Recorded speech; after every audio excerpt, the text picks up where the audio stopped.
All right, good evening, everyone. I hereby call the Palm Springs regular city council meeting of May 28, 2025 to order. Today, we welcome Ben Miller, a Palm Springs High School student, to lead us in the Pledge of Allegiance. Ben?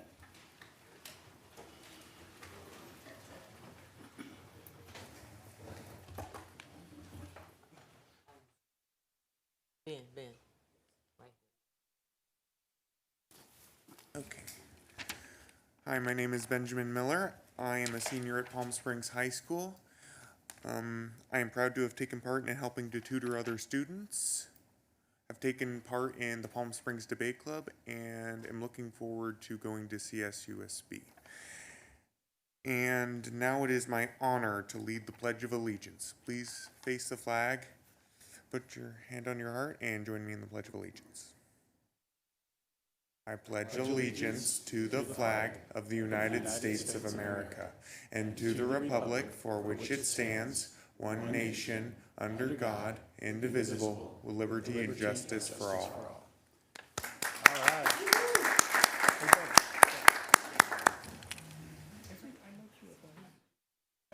Good to see you again. All right.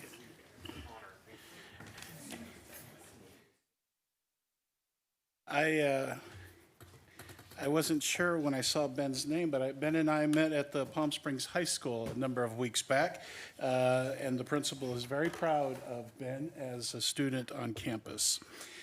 Next, I'd like to acknowledge that the land we gather, live, and work on today, currently known as the City of Palm Springs, is the original homelands of the Agua Caliente Band of Cahuilla Indians.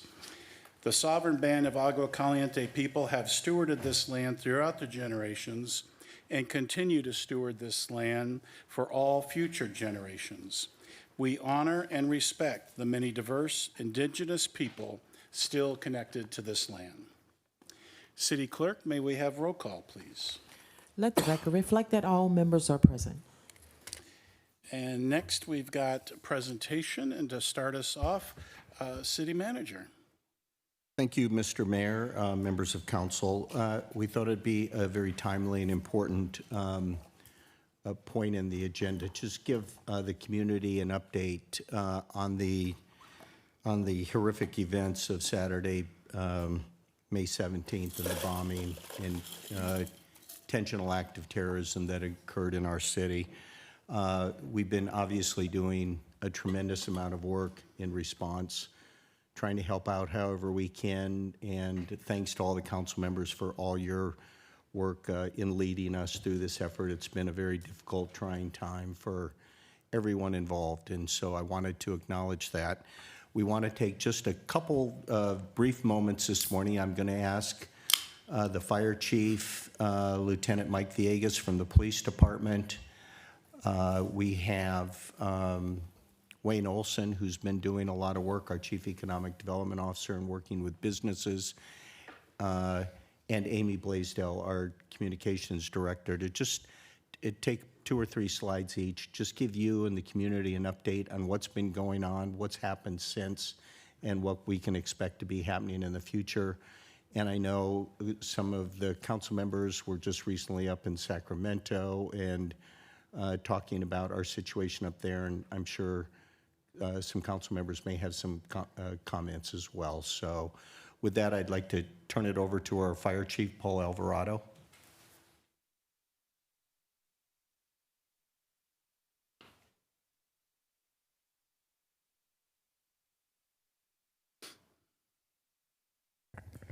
Thank you, Mr. City Manager. Good evening, Mayor, Mayor Pro Tem, council members, Paul Alvarado, Palm Springs Fire Chief. And I'll start off the presentation for the horrible incident that impacted our city on May 17, 2025. At 10:49 a.m. on Saturday, May 17th, a vehicle exploded outside the American Reproductive Center on North Indian Canyon Drive in Palm Springs. The blast damaged nearby buildings, claimed the life of the suspect, and injured 4 others. Thanks to the swift response of the Palm Springs Fire Department, the police department, and the FBI, the scene was secured, injuries were contained, and critical operations at the American Reproductive Center, including protection of embryos, were preserved. The FBI has identified the deceased suspect as Guy Edward Barkis, 29, of 29 Palms. Investigations continue as the community begins the process of recovery.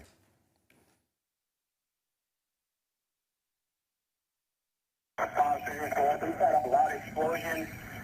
We've got the city. We have a black cloud of smoke coming up. Engine 1 is on scene. I got a single-story commercial. I got heavy smoke coming from the center of the building. It does appear there's been some sort of explosion. Engine 1's going to be in attack mode. We'll have our own launch plan. Stand by for 360. We have large explosion with the building compromised. We got one vehicle, looks like it is on its roof with multiple explosions. Advising county to multiple buildings. I think it's messed up. I'm good. With damage, black. Got active fire from one vehicle in a parking lot. We'll be assessing for damage. What you heard was a calm, collected radio report from the initial fire responders that arrived on scene, taking immediate action, providing a size up to incoming units, requesting resources from our county agency, and establishing a command post and taking immediate action to preserve life and property. And if you look at the arrival time, so quick, no hesitation from the initial blast. What you'll see here on this slide is our team in action, attacking the fire from the front, from the rear, establishing unified command with our police department partners, and giving an update. Once we decided to pull back, we realized that this was more than just a structure fire, and regathering our troops to make sure we re-engage safely. We conducted a 360-degree assessment. That's part of what the fire department does when we arrive on scene. The second arriving engine company saw this from the rear. A car devastated by an explosion, a building that was collapsed. They made sure that all life was possibly saved and began extinguishing the fire. One of the first arriving companies, Engine 3, it's assigned on Racket Club. They were assigned to this incident for 10 hours. They were one of the first arriving companies and maintained their presence there to make sure we supported our partners in the FBI and the police department. You can see our partners there resting on scene. And we also believe strongly in peer support. You'll see our K-9 there, keeping our firefighters company. And little did we know we had more than just a normal building. This was a reproductive center that had the hopes and dreams of our community inside. Once our FBI partners and our fire lead found out, they took swift action to ensure that those embryos and eggs were well protected and power was restored to the building. The very next day, as a team, under the leadership of City Manager Scott Stiles, we began looking at the next step in our incident action plan. And part of that was to assess buildings in the blast area, but also surrounding. We took a strategic approach to this from Vista Chino down to Tachiva, assessing 56 buildings with the fire department, our building and safety, and our economic development partner, as well as Riverside Emergency Management Department. 27 of those buildings were damaged, and of those, 5 were red tagged, weren't fit for occupancy due to structural compromise or life safety systems out of service. I want to commend the entire city team for the way we came together, all departments. What you'll see here are photos of the Emergency Operations Center. We stood up with elected officials, department heads coming together, ensuring that everyone understood their role to start the recovery phase and put the city back on its feet. And I'll tell you, as the fire chief, I couldn't be more proud of everybody that day. And we continue operating under the Emergency Operations Center. I'd like to introduce Acting Captain Mike Villegas to the microphone. And thank you for your partnership.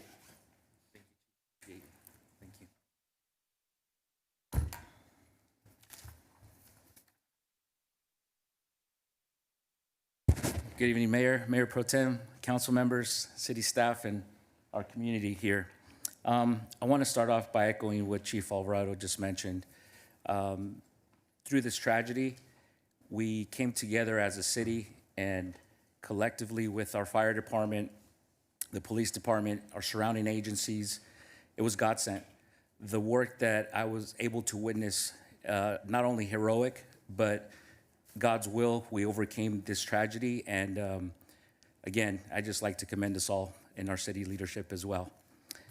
With that said, I want to provide an update as what's going on with the investigation and our partnership with the FBI. Let me move the slide here. So the first thing is the evidence review. We are meticulously sifting through physical and digital evidence to determine what products or substances were used in the explosion. This includes chemical analysis and forensic examination of remnants recovered at the scene. Second part is the suspect behavioral timeline. We're working on it to establish a detailed timeline of the suspect's behavior and known affiliations leading up to the incident. This includes analyzing communications, social media activity, and any documented ideological beliefs that may have motivated the act. Part 3 is dark web intelligence.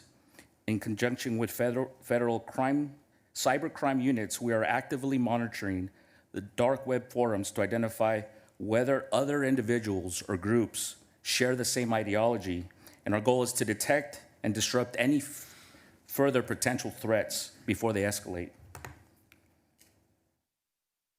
Again, these are some of the photos with our teams working together at the scene.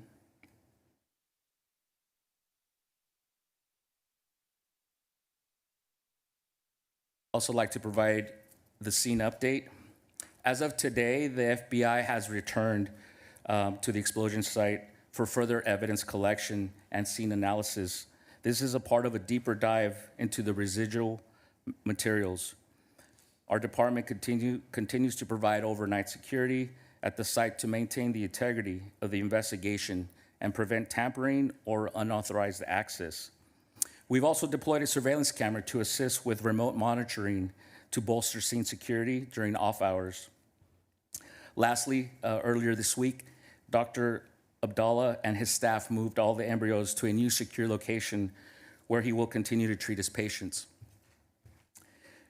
Before I close, I did want to add, as far as recovery efforts within the department, that day we had 12 members of our department, 3 dispatchers, 8 officers, and an animal control officer.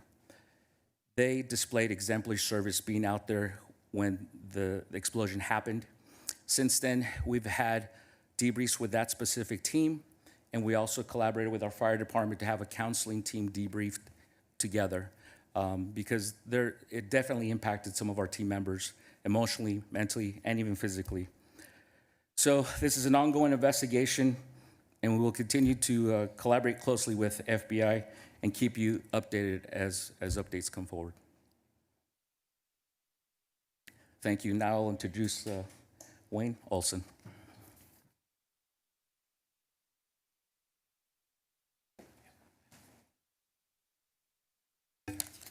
Good evening, Mayor, Mayor Pro Tem, Council, City staff, and visitors here with us tonight, and those listening. My name is Wayne Olson. I'm the Chief Economic Development Officer for the city. I'd like to share a little bit of the experiences that we had as a team and then also as our community. Just shortly after the bomb blast that the fire chief and the police chief, or the police captain had described, Scott Stiles, the city manager, followed up with me in the early afternoon and suggested wisely that we go out and visit any of the businesses that we could get into close to the bomb site to ensure that they were still operating, or if they had any concerns with their operations or any damage that may have occurred. Oh, thank you. I'll advance the slide here.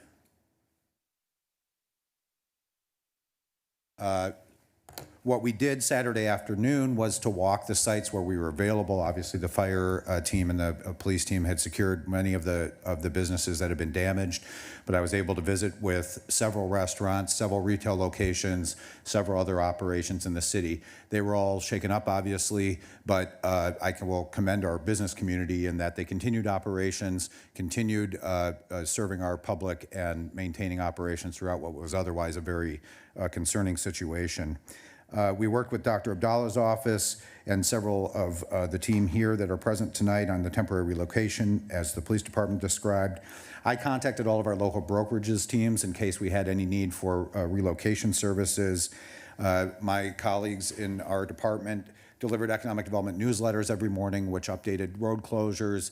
The main concerns of the businesses at that time obviously were utility, sustainability, and access to their businesses.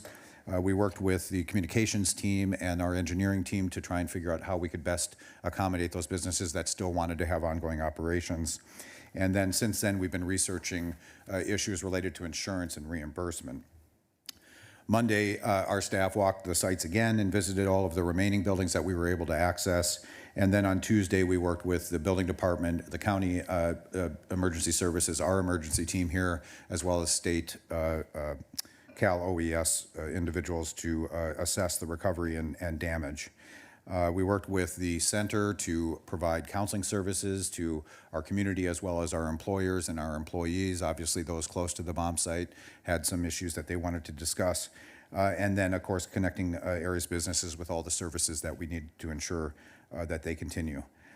We checked in, obviously, with the EOC, and I'm proud to say that, as we mentioned earlier, that we work closely with Dr. Abdallah, who is, those of you that listened to the press conference, was a very impressive individual. Very moving press conference. He has worked closely with the city and the council on getting relocated. He's now 95%, almost 100% moved out of his space. His operation started as of noon of 5/27.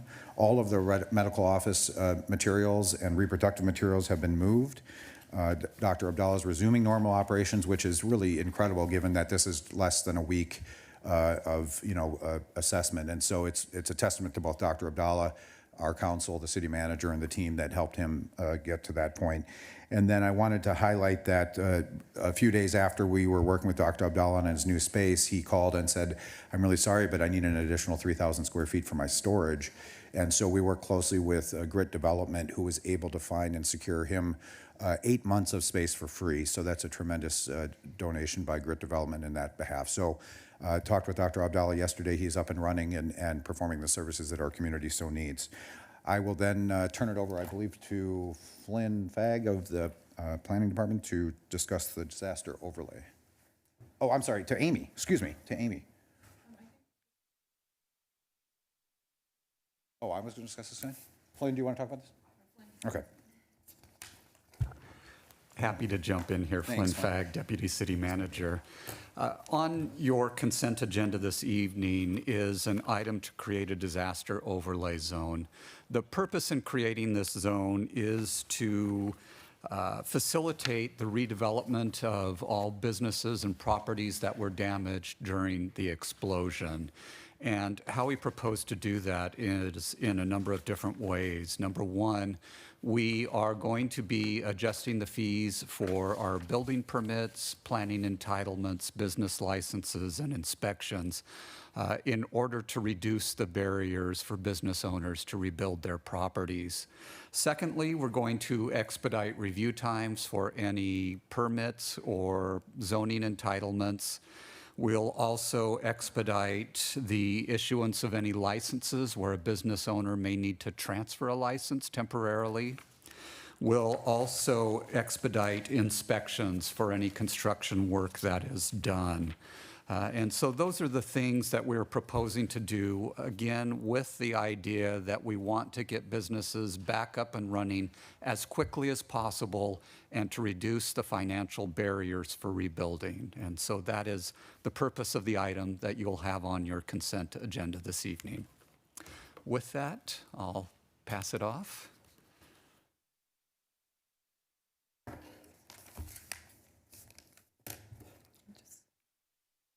Good evening, honorable council members and mayor. I'm Amy Blaisdell, Chief Communications Officer for the city. Just a quick update on our communications response. The minute we were informed of this terrible event, we got to the EOC immediately, and we started distributing media and community advisories to our neighborhoods and businesses, social media messages related to the incident, just so that everybody would be informed with the latest updates about what was going on. We worked with national and international media to share latest information and updates about the response and recovery phase. Big thanks to our council members for talking to the media. That's extremely helpful. Collaborated with the FBI and Palm Springs Police on 2 well-received news conferences. In fact, those were live streamed on our social media and very well received. We had over 45,000 people viewing those news conferences. Developed a landing page located at engagepalmsprings.com highlighting latest incident news, business, and mental health resources. Developed FAQs outlining the incident and how to talk to children about it, which are also posted on Engage Palm Springs. We distributed a citywide message from our city manager via e-newsletter updating the incident and recovery phase. And we're continuing to work with economic development to share updated information about business assistance and resources available during this recovery phase.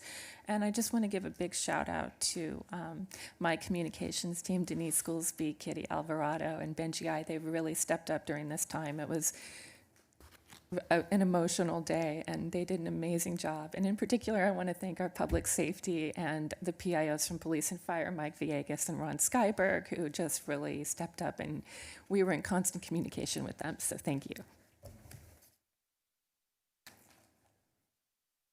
Mr. Mayor, that concludes our presentation. I wanted to add just a couple more thoughts, and I know I want to again thank all the council members for all your support. The mayor and I have been in contact with the governor's office. I know a number of 3 council members were up in Sacramento this week. You've been doing a lot of work trying to really help us kind of recover from this terrible, terrible incident. We've done some very, very preliminary damage estimates that I thought would be helpful to share. By our very rough estimates, the incident probably did about $6 to $12 million in damage to all the buildings. We estimate there's a total of 56 businesses impacted by the bombing. Of those buildings, 4 buildings and businesses were a complete loss. The remaining 52 have minor damage to doors and windows that were blown out, that sort of thing. The estimated rebuilding of the fertility clinic and surrounding buildings is anywhere from $5 to $10 million. The 52 other buildings we estimate are in the area of $1.5 to $2 million in damages, in addition to the staff costs that we've been involved in on a much needed basis to keep things moving along. So the work, we still have a lot more to do. We're still in this recovery phase. And I just thought it would be helpful to share this information, particularly with the community that might not be able to track everything. And again, we'd encourage people to go to Engage Palm Springs, where we're trying to populate all of our information for people to get the latest information. So that concludes our presentation, Mayor, and thank you for allowing us this time. Mr. City Manager, I just realized I forgot my last slide. It's up there, and I just wanted to let everyone know that the community has really stepped up to support our businesses with Rebuild Palm Springs. So far, $106,000 has been raised, which is incredible. I know Mayor DeHart's been involved in that. Mayor, if you'd like to say a few words. Yeah, hats off before I talk about the Rebuild Palm Springs. We're internally grateful to our city staff, everybody who who worked this the last weekend, to City Council, to staff that was working in our Central Command. We will be in debt to you for your service, and we truly appreciate the response. And I know the community is in full appreciation and very proud of the way Palm Springs stepped up and came to the occasion. So great job. We appreciate all the hard work that you do every day, but especially the work that was done on the 17th. So thank you for that. And as Amy mentioned, the community really has been coming forward and stepping up to help raise funds for the small businesses that our city manager mentioned that have been impacted, and most of them don't have terrorism insurance. So these repairs that we're hearing are estimated for the small businesses are in the several $1 million total range. Is going to be a huge challenge for them to meet that dollar amount. Their employees aren't working, they're not generating sales, and they've got to find a way to pay some really significant bills. So with 5 other small business leaders in the community, Bob Spilin, Liz Ostowich, Willie Ryan, Bill Sanderson, and Gregory Goodman, this Rebuild Palm Springs fundraiser was launched, and it's great to see that multiple fundraisers have already started happening. And this morning, the Old Las Palmas Neighborhood Organization contributed $10,000 to that effort. A few days back, Modernism Week donated $5,000. A community group raised $700 going door to door, and there was a drive-through donation drive last Friday that NBC Palm Springs was behind, and that raised $14,000. So we're seeing the community step up, and that truly is appreciated. And I know the small business folks that were out at the media event today, talked about how grateful they are to see the response from our community, to know that they may get some help. So it's a great effort, and it's going to continue. You can find the information on Engage Palm Springs if you have a desire or interest to participate. So thank you. Mr. City Manager, are we wrapped up?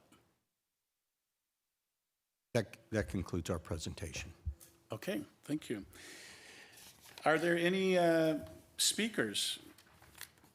Madam No Clerk? speakers in reference to the presentation. Okay, excellent. So this, since our last meeting, we had a few proclamations that were issued. Ron Oliver Day was recognized on May 23 as he received the 479th star on the Palm Springs Walk of Stars. National Poppy Day was celebrated last Friday, honoring those who have served and died for our country in all wars. And today we recognized Pearl Devers for her work and determination for reparative justice to help improve the quality of life for the survivors and descendants of Palm Springs Section 14. Now our next item is acceptance of the agenda.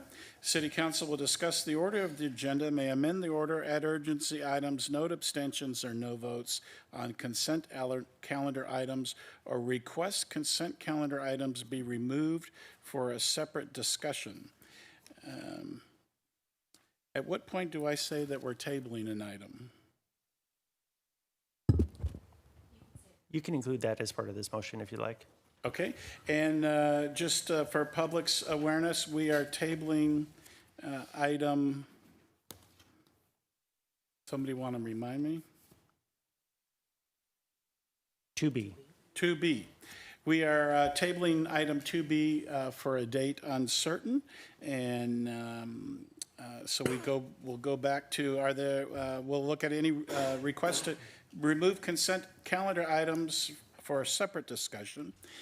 I'll entertain a motion for acceptance of the agenda. Are there any items staff or council members would like removed from the consent calendar for separate discussion? Councilmember Gardner. Thank you. I'd like to have a report out about item 1N. N as in Nancy. 1N report. Mayor Pro Tem.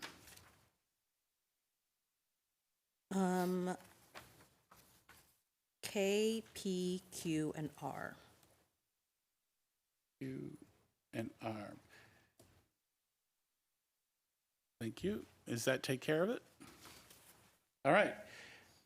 So I'd entertain a motion to, for acceptance of the calendar. Do we have a motion on the table yet for acceptance of the calendar? Grace, seconded by Naomi. City Clerk, we're voting. Grace, I don't think your button pushed.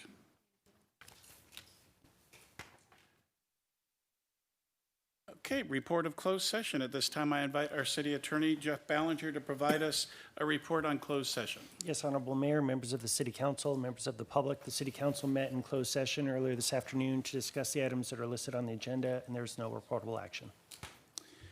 Wonderful. Next item's public testimony. Time's been set aside for the public to address City Council on non-public hearing items. So those who have put in a card for talking on a public hearing item, that will come up later in the meeting. For the two speakers we have now, Dora Benton, you have 2 minutes to share your comments. Come forward.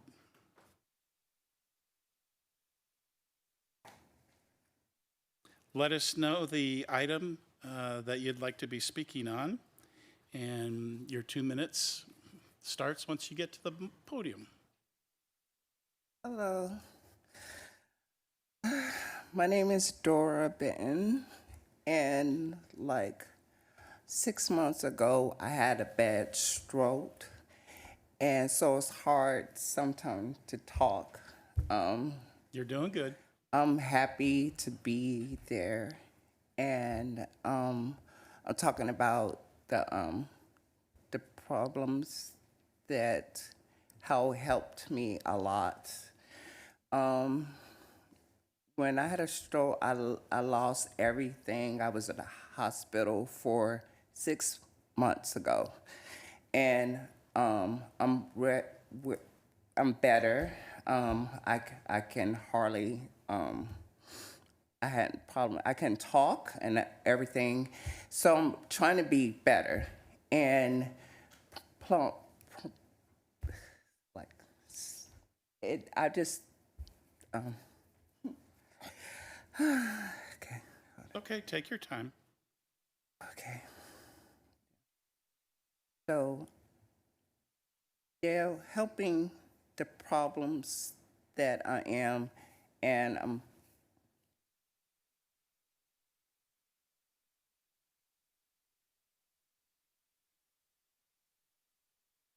hold a second. Sure. Okay, so she's my roommate. This is in regards to having DVSA programs in the city. So domestic violence, sexual assaults, and rapid rehousing. And so she's trying to speak to the help that the Transgender Health and Wellness Center in Palm Springs has provided her in getting back on her feet. So, Yeah. Nell Smith, who was an employee there when this event occurred, was able to move her from what state? Texas. Without an ID, and to provide her housing here. And she's been in that program since her stroke. And the purpose of speaking today is to bring to attention the need for such rapid rehousing programs. And then I'm going to speak my part after that in regards to that as well. All right, Dora. Thank you. Thank you. Good job. And next is Naila Mohammadi. Quick turnaround there. Yep. Hi, yes, I'm Naila Ali Mohammadi.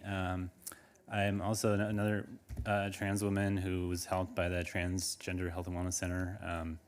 Right now, I'm, I guess, what you call like boy mode, which sucks because I was at work. Anyway, the Transgender Health and Wellness Center has also benefited me greatly. I've been homeless on and off due to my partner, and that would be in the domestic violence category. And without them, I don't think that I'd be here speaking right now or have a place to live. And they were able to help me find housing, first in Desert Hot Springs and now as a roommate to Dora, which is actually right down the street from that fertility clinic. But the really crucial information is that the funding was taken away from us from the Transgender Health and Wellness Center. So that really kind of highlights the need for this kind of service in the city. There's, as far as I'm aware, there either aren't any or there aren't very many other rapid rehousing programs that are offered by any organization in the city, to my knowledge, anyway. Yeah, I don't have much. I was going to say more on that, but the funding was taken away from the housing authority. So I know that's not city, but county. But I just wanted to point that out because as a trans community, the funding is very difficult to get. So, and they've been crucial in helping a lot of people who otherwise wouldn't get any kind of housing assistance. So thank you. All right, thank you. Madam Clerk, do we have any other speakers online?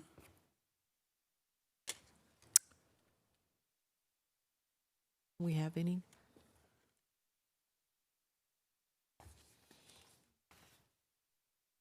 I have Abigail Rust. Abigail, can you hear us?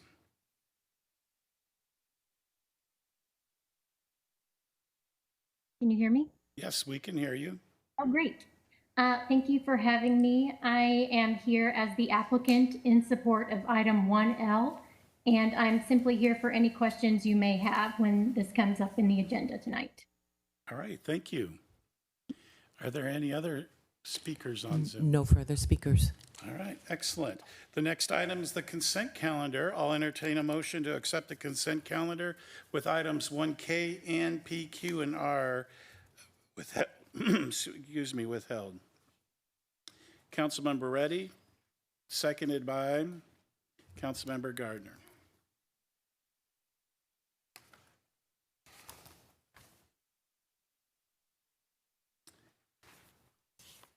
All right, very good. May we have a staff report on item 1K, please? Mr. Mayor, I have an item, a first introduction reading. Who? Yes, the ordinance dealing with the floodplain zone ordinance, we should read the title of that. Item 10. Are you just trying to mess me up on purpose? No, sir. Madam Clerk, can you read the title only of item 10, which passed on the consent agenda? Ordinance approving 2025 fire hazard severity zone map amendments to Chapter 8.04 Fire Code of the Palm Springs Municipal Code and the amendment of Appendix S Vegetation Management Guidelines. Thank you. All right, perfect. City Attorney, are we legal now? All good. All right. All right, may we have a staff report, please, on item 1K? Good evening, Mayor, members of the City Council, Joel Montalvo, your city engineer. Item 1K essentially is a request from staff to reject all bids and authorize us to go out to bid again for the pickleball court project. The pickleball court project was put out to bid, and we received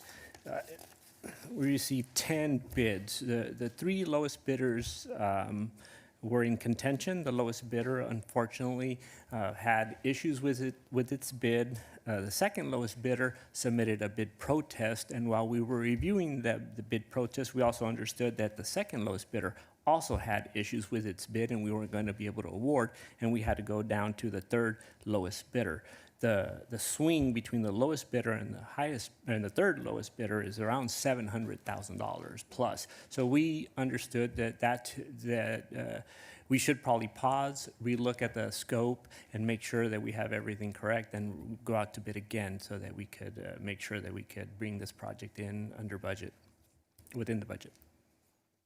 Happy to answer any questions. Mayor Pro Tem? Yeah, thanks, Joel. And you kind of flagged this as something we'd see last week. We got a couple of emails and questions about this. Can we just confirm around timeline? Are we still good on the expected kind of projected opening of how long this would take? And does this change anything of our outreach or our communications in terms of when we anticipate this project to be, assuming the second bid goes well? Right, so the project's been delayed, and now we're going to go out to bid. Typically, we go, minimum we want to go 21 days. Our typical bid period that I use is 30 days, so to give folks time to review our bid. So essentially, we've pushed back the project about a month to 2 months max, and then everything would go back on its normal schedule.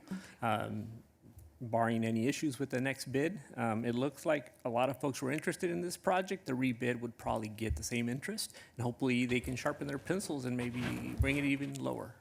Yeah, no, and I appreciate that diligence. $700,000 is a pretty penny, and so I think it's appropriate. And just whatever we can do to make sure we're communicating all the timelines and in all the places with Parks and Rec. There's a lot of excited, eager eyes on this project, so thank you. I have a question. Councilmember Reddy. Thank you.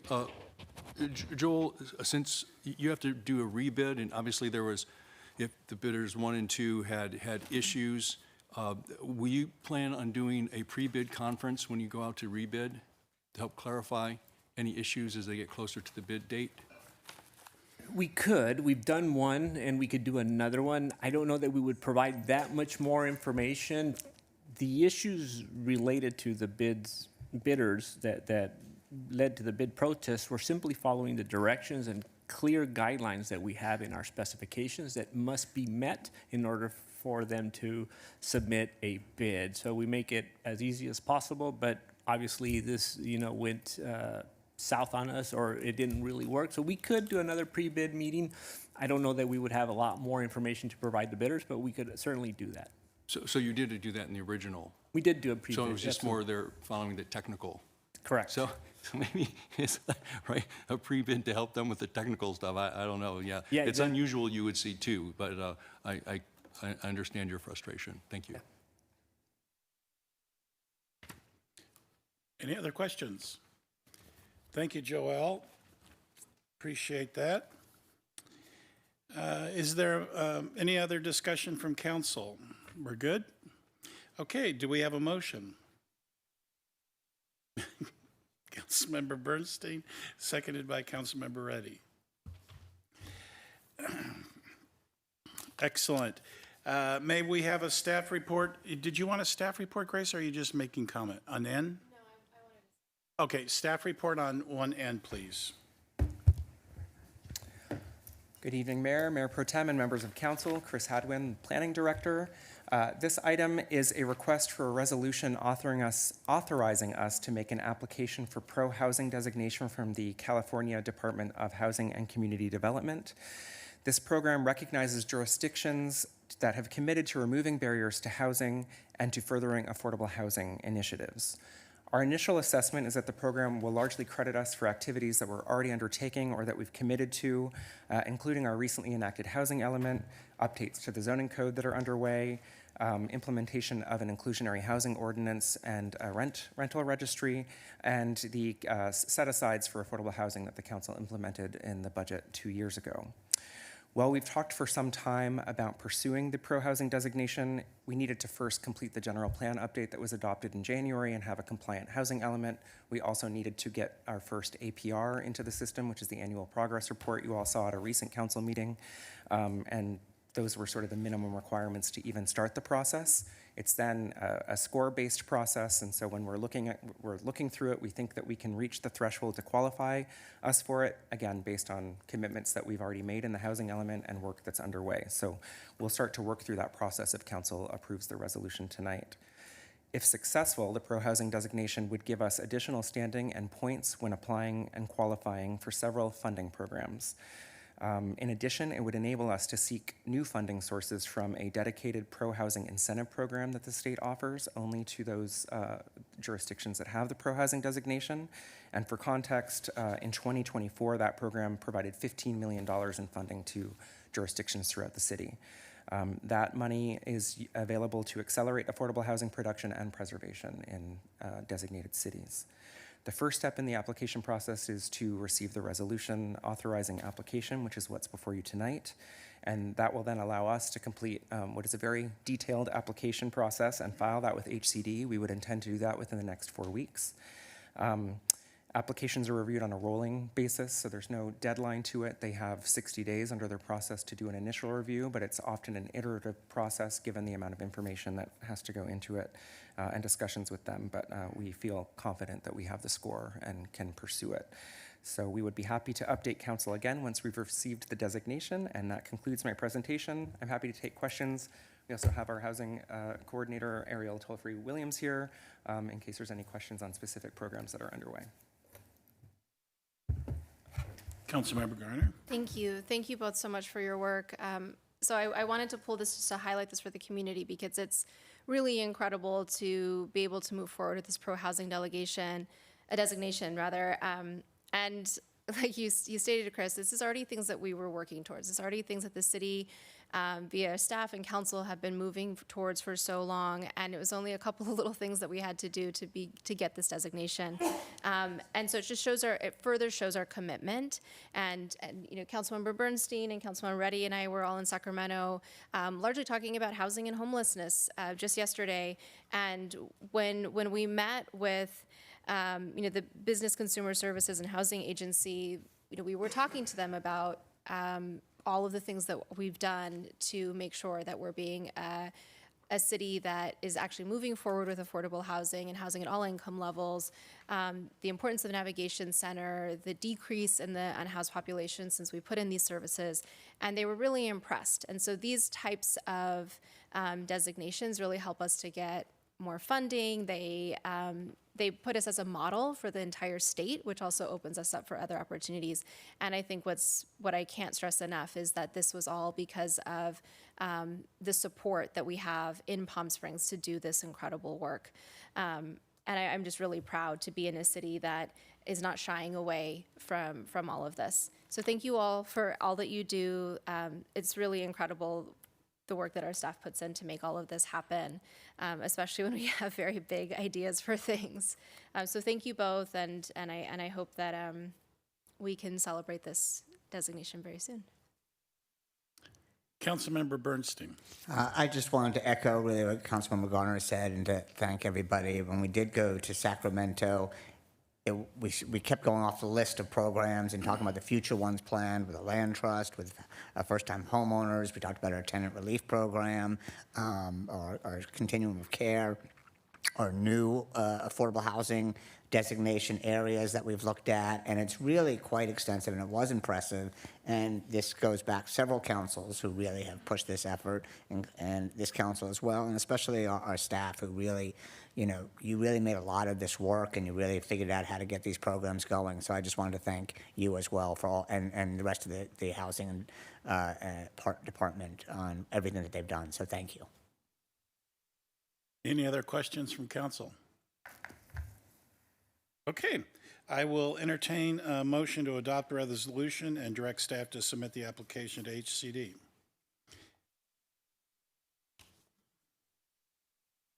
Wonderful.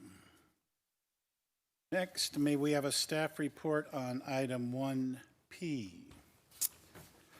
Mr. Mayor and members of council, we'd like to bring in LP McCloy, who will join us via Zoom.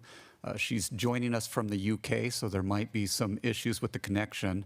Also, we have Claude Kilgore from CVAG, who will also be joining us. And I would ask LP if you could start us with a presentation on the staff report. And then Claude, if there's any questions, we'll have you available. Thank you. Time is it, sir?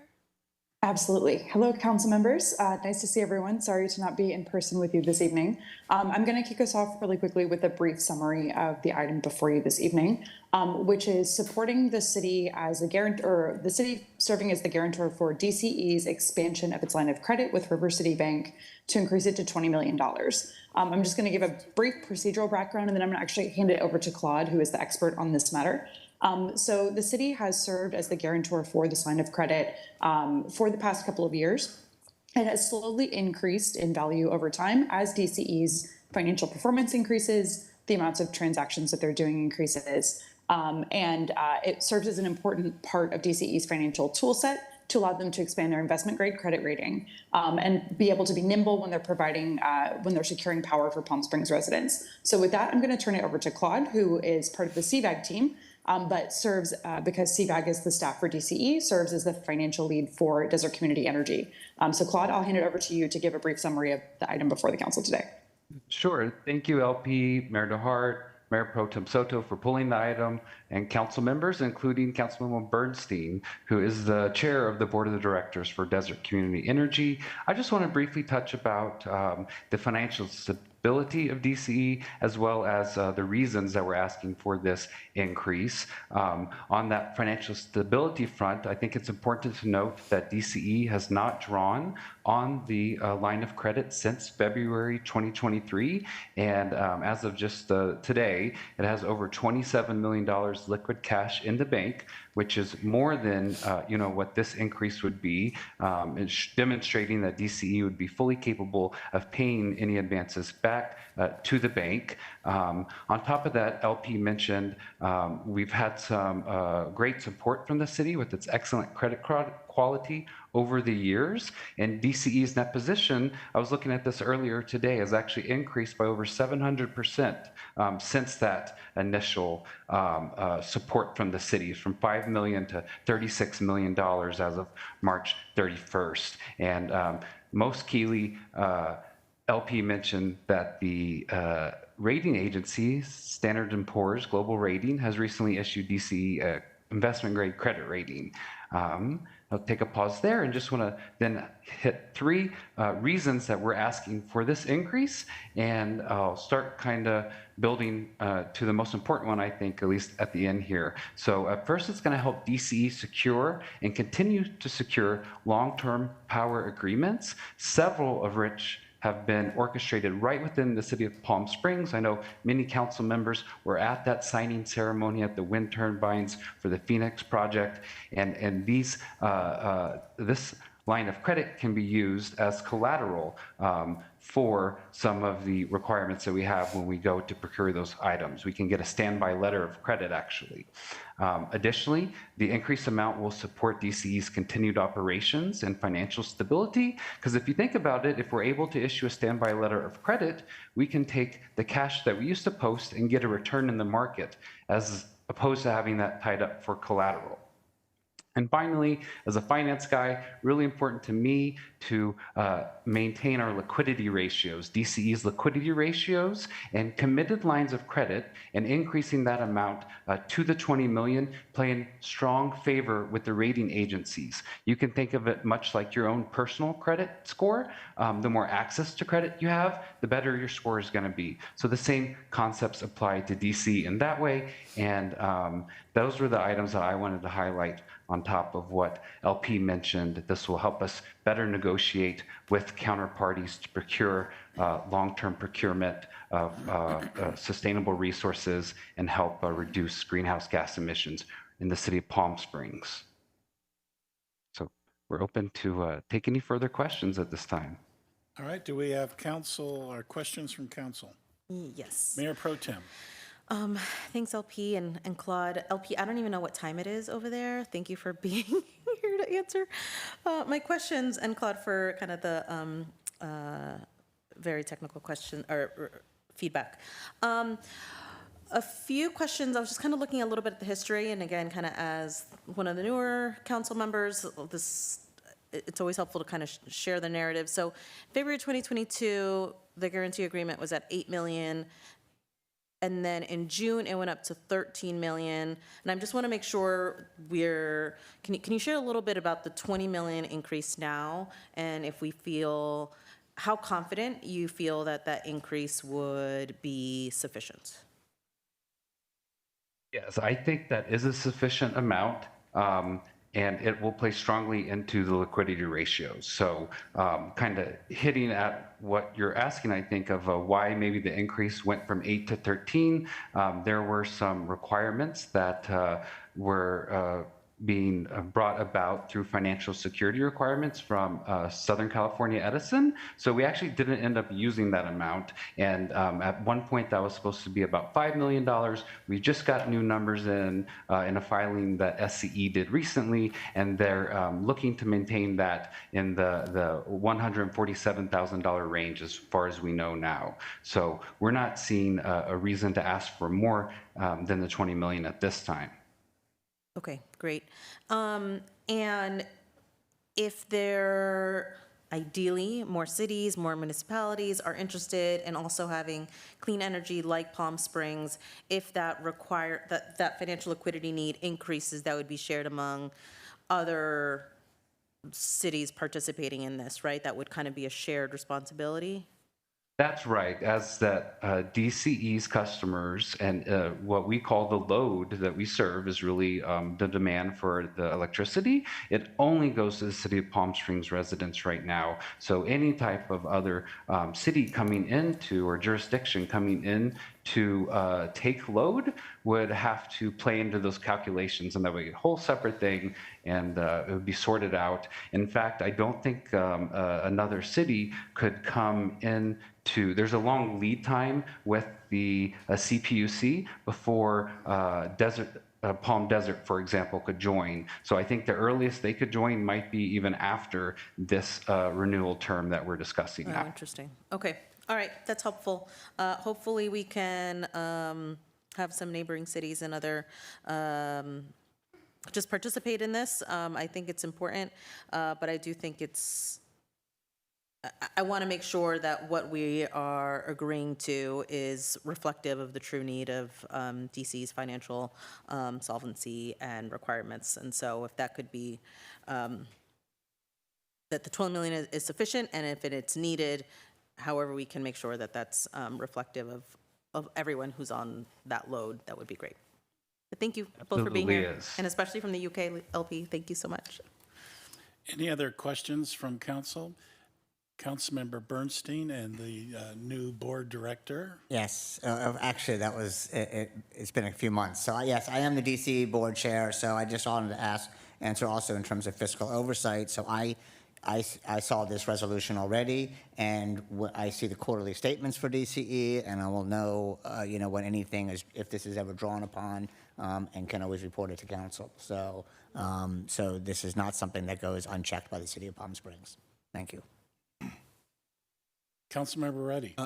Thank you. A question. You'd mentioned you hadn't had to use a line of credit, I believe, since February of 23. And what, do you anticipate when you would be able to maybe be required to do so again? Well, I don't believe there'd be any requirement other than an operational one.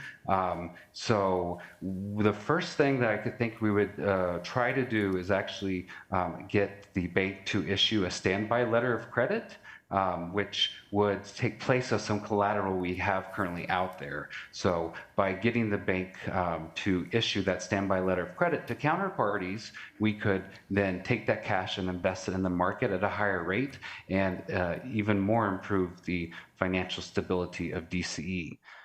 Yeah, and could I ask, the investment policy you have, is that normal for what most cities have in terms of conservative investment?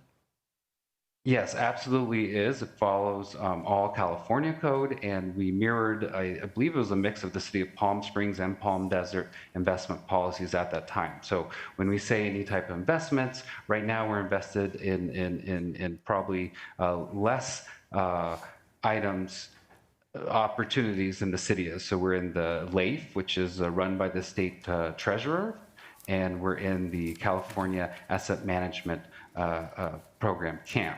So those are highly liquid. They trade at a net asset value of $1, meaning that we can withdraw our funds from there at any time. The duration of DCE's portfolio is very, very short and very, very liquid at this time. Great. And you did mention you had about 20 million in liquid assets currently? That's correct. Okay, and I have one final question. I think maybe this might be directed towards the finance director. And I suspect the answer to this is no. I just want to confirm that the projects that we're about to undertake, library, convention center, et cetera, this line of credit doesn't affect our bonding state level capacity? Correct, yeah. We don't view this as having any fiscal impact to the city, nor today or in the future. And the state would not consider that as part of our upper limits? Correct. Okay, thank you very much. Just wanted to confirm that. Thank you. Don't go Thank you, far. Mayor. Any other questions? Chris, don't go far. So we're talking some big numbers, and can you make it really clear to the public what the fiscal impact is to the city of Palm Springs and our budget that we're working on right now? Yeah, correct. The fiscal impact is zero. The only time we would have fiscal impact is if we would have to secure or help DCE with the operations of their business. And as Claude had stated, they seem very financially stable, and so we don't view this as having any financial impact to the city immediately nor in the future. Thank you. All right, do I entertain a motion to accept staff recommendation on item 1P? Is there more questions? Yeah, Chris. Councilmember Garner. Hi, Chris. Sorry. No, as I'm a little bit confused by your last statement. So you're saying because they're doing well, that there wouldn't be any issue. So what if they weren't doing well? Well, then we would probably, since we are the guarantor of the $20 million revolving line, we would probably have to support them in some fashion with that. Claude, do you have anything you want to add to that? No, that'd be correct. That'd be the worst and most unusual case that would happen. And I'd just like to point out that there's currently more cash in the bank than this line is being requested to increase to. So some drastic items would have to happen over some period of time. And as Chair Bernstein mentioned, he would kind of be that counterpart between those things. But that's certainly not in the forecast as far as we could tell. Yeah, just a couple of points to add, Councilmember Gardner. So they have a very strong cash position at $27 million. So that's very important to know. Second thing is they have a solid unassigned fund balance at about $35 million, which is very good on a revenue stream of about $70 million. So they've got plenty of cash, plenty of funding to operate their business. And so I've looked at their financials. Claude has looked at their financials as he runs the financials for DCE. We've talked. We feel that there's no concern or risk to the city at this point. Thank you. I can just add, the reports are public, and they're posted on the agenda quarterly, so we'll be able to monitor things closely. And just one other point to note, they do receive an annual independent audit. They have since inception, and they have earned clean opinions on every year since inception. Councilmember Reddy. Thank you. You really helped to clarify. So just so I understand, we said they had 27 million in liquid assets and then 35 in basically their reserves in addition to their, is it roughly 70 million annual. So for those events, Claude, that you said would have to happen, walk us through what would have to occur for you to have to come back to the city and say you got to backstop those dollars. Just sort of walk through that unlikely scenario. How would that manifest? Sure. Well, we haven't been there yet, I guess. So it's hard for me to exactly know, other than to think some kind of statewide emergency that would affect all CCAs, because there's not really any day-to-day activity. Because of dealing with the CPUC, it takes a long time for different aspects that flow into what we do to change. And there's a lot of processes and regulation over that. So I guess some type of statewide, I would say, emergency where, you know, other entities would be experiencing the same thing. I think it's really important to know about resource adequacy and the requirements that happened. I grew up in Texas, but whenever California was having an energy crisis, I believe, was it in the 90s or so, the CPUC has made great strides in requiring all CCAs, that's community choice aggregators, which is what DCE is, as well as all load serving entities, including the IOUs, to have the resources as a backstop. So our expenses have increased recently over the past few years as the resource adequacy requirements from the CPUC have also become more stringent. So in a way, you know, we're even more protected than we had been before. So I know that might not have been the best answer, but the only one I could really think at this time with the reserves that DCE had. Was this 2, 3, 4 years ago when DCE just launched during COVID? You know, there might be some more immediate concerns, but at this point, we have over let's see, 180 days of a year is half a year, right? So we have over a half of a year of operating expenses on hand at any time.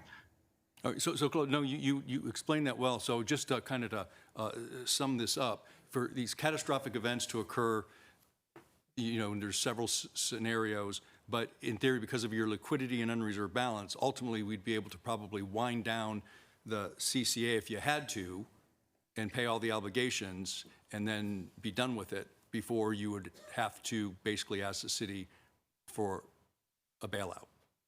That's a current financial position, that's correct. Okay, thank you. All right, any other questions? Chris, you may now sit down. All right, may I entertain a motion to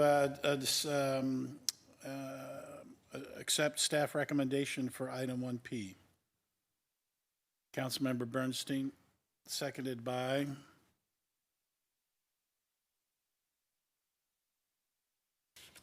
Who seconded? We got a lot of voters.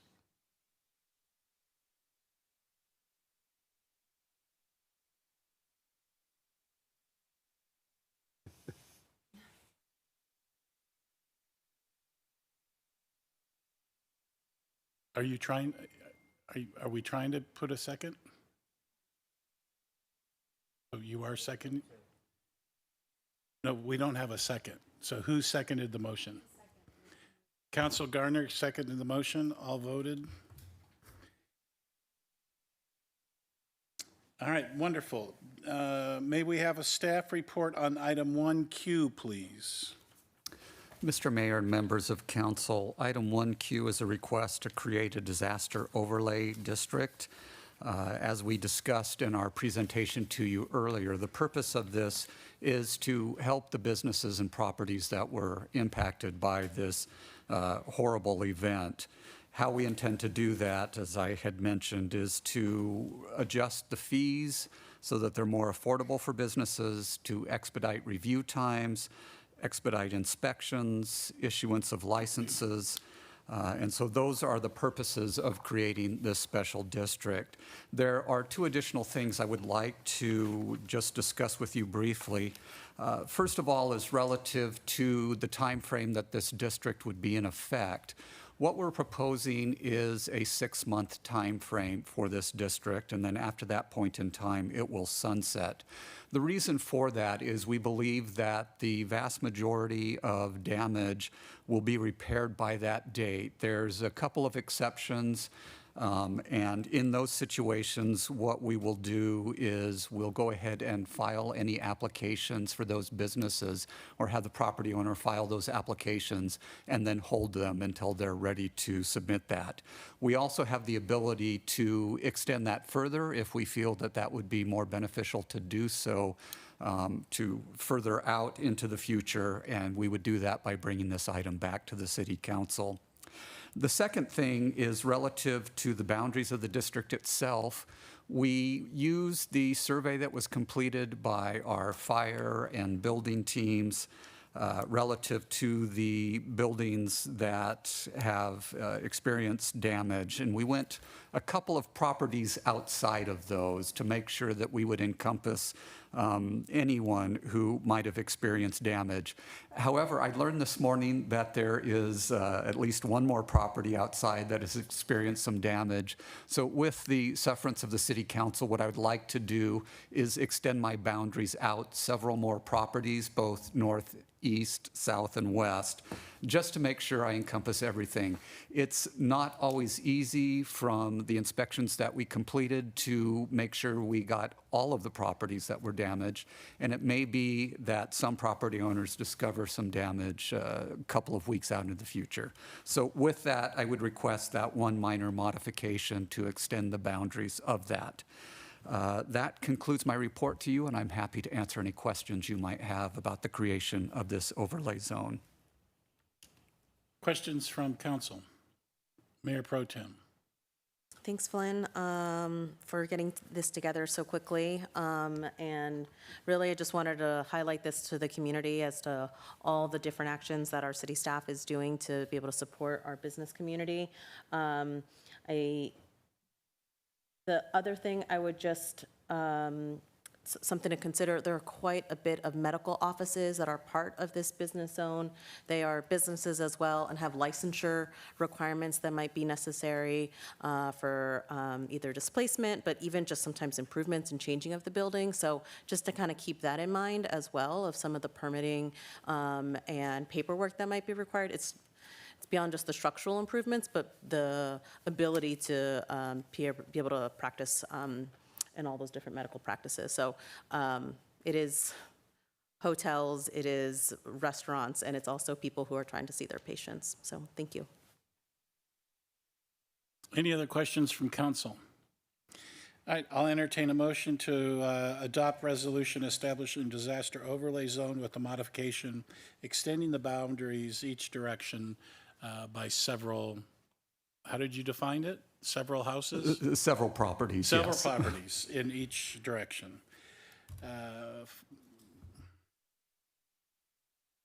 Beautiful. May we have a staff report on item 1R? Yes, Honorable Mayor, members of the City Council.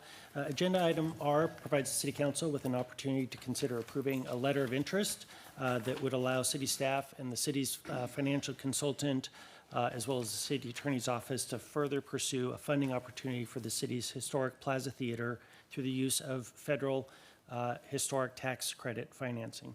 As the Council is aware, in December of 2023, the City Council awarded a construction contract for the restoration of the city's historic Plaza Theater. To date, the Plaza Theater Foundation, which is a 501c3 nonprofit, has been able to fundraise more than $9.5 million.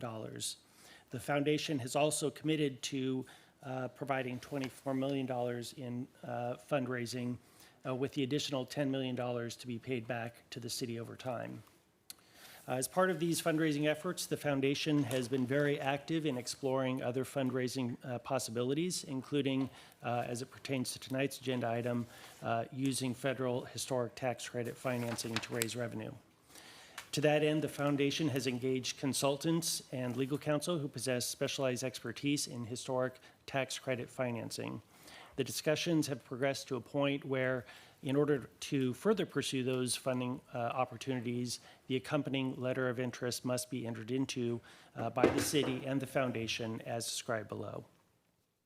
We could probably spend several hours discussing and trying to describe what tax credit financing is, but at its essence, it works by connecting a private entity that is willing to invest in a project.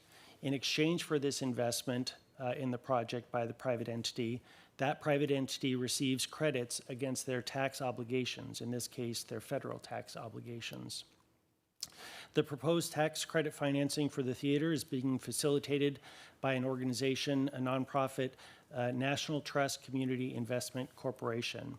NTCIC will assist the foundation and the city in locating a private investor who would then provide the funding and therefore receive the tax credits from the federal government. Under the proposal that the foundation and the city have discussed with NTCIC, the city's historic restoration would receive over $5 million in investment equity and net more than $2,800,000 with a successful historic tax credit financing. As I mentioned, in order to further pursue this financing, significant financial and legal work must be performed by all of the entities, the foundation, the city, and NTCIC. The city is not legally obligated to by this letter of interest to enter into any particular financing. Instead, if a deal is not reached, the city and foundation would simply be responsible for paying the costs incurred by the parties in negotiating the deal. Based on the discussions that have occurred to date, the foundation and the city staff believe that this financing is worthy of pursuing. As such, city staff recommends that the city council approve the accompanying letter of credit. Finally, it's worth noting that any tax credit financing deal that is ultimately negotiated would have to return to the city council for review and approval at a public meeting. That concludes my presentation. We have in the audience representatives from the foundation, namely Kevin Corcoran and Judith Blanchard, who's put in quite a bit of work on this project and this deal, as well as obviously our own finance director and John Rotschafer, who's BBK's tax and public finance counsel. I'm available to answer any questions. Questions from council. Mayor Pro Tem? I have a few. Thank you, City Attorney, for that very comprehensive overview, and thank you for our the other attorneys in the BBK and the Finance Department and all the community leaders at the foundation who have put in so much time to really pursue all the financing and fundraising opportunities for this important, beautiful building, really a staple, hopefully in the future, of what downtown Palm Springs can be. Most of my questions are based in just kind of making sure we're doing our due diligence. This is quite a complicated structure to have access to these tax credits, so some of these questions are just for clarification. But around the kind of some of the supplemental schedule that was just on the screen, which are some of the estimated deductions that would be required of the master tenant or the landlord amounts, essentially costs that it will take to access these tax credits. Can you share a little bit of like how stable or consistent we anticipate these expenses to be?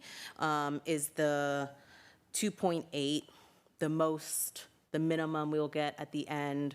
Can you share a little bit about kind of how stable or expected those expenses are? They're based on estimates that Novogradac, who's really kind of organized the deal, they've made. We feel they're pretty accurate. We feel they're pretty stable, especially on the audited side and on the accounting side with them.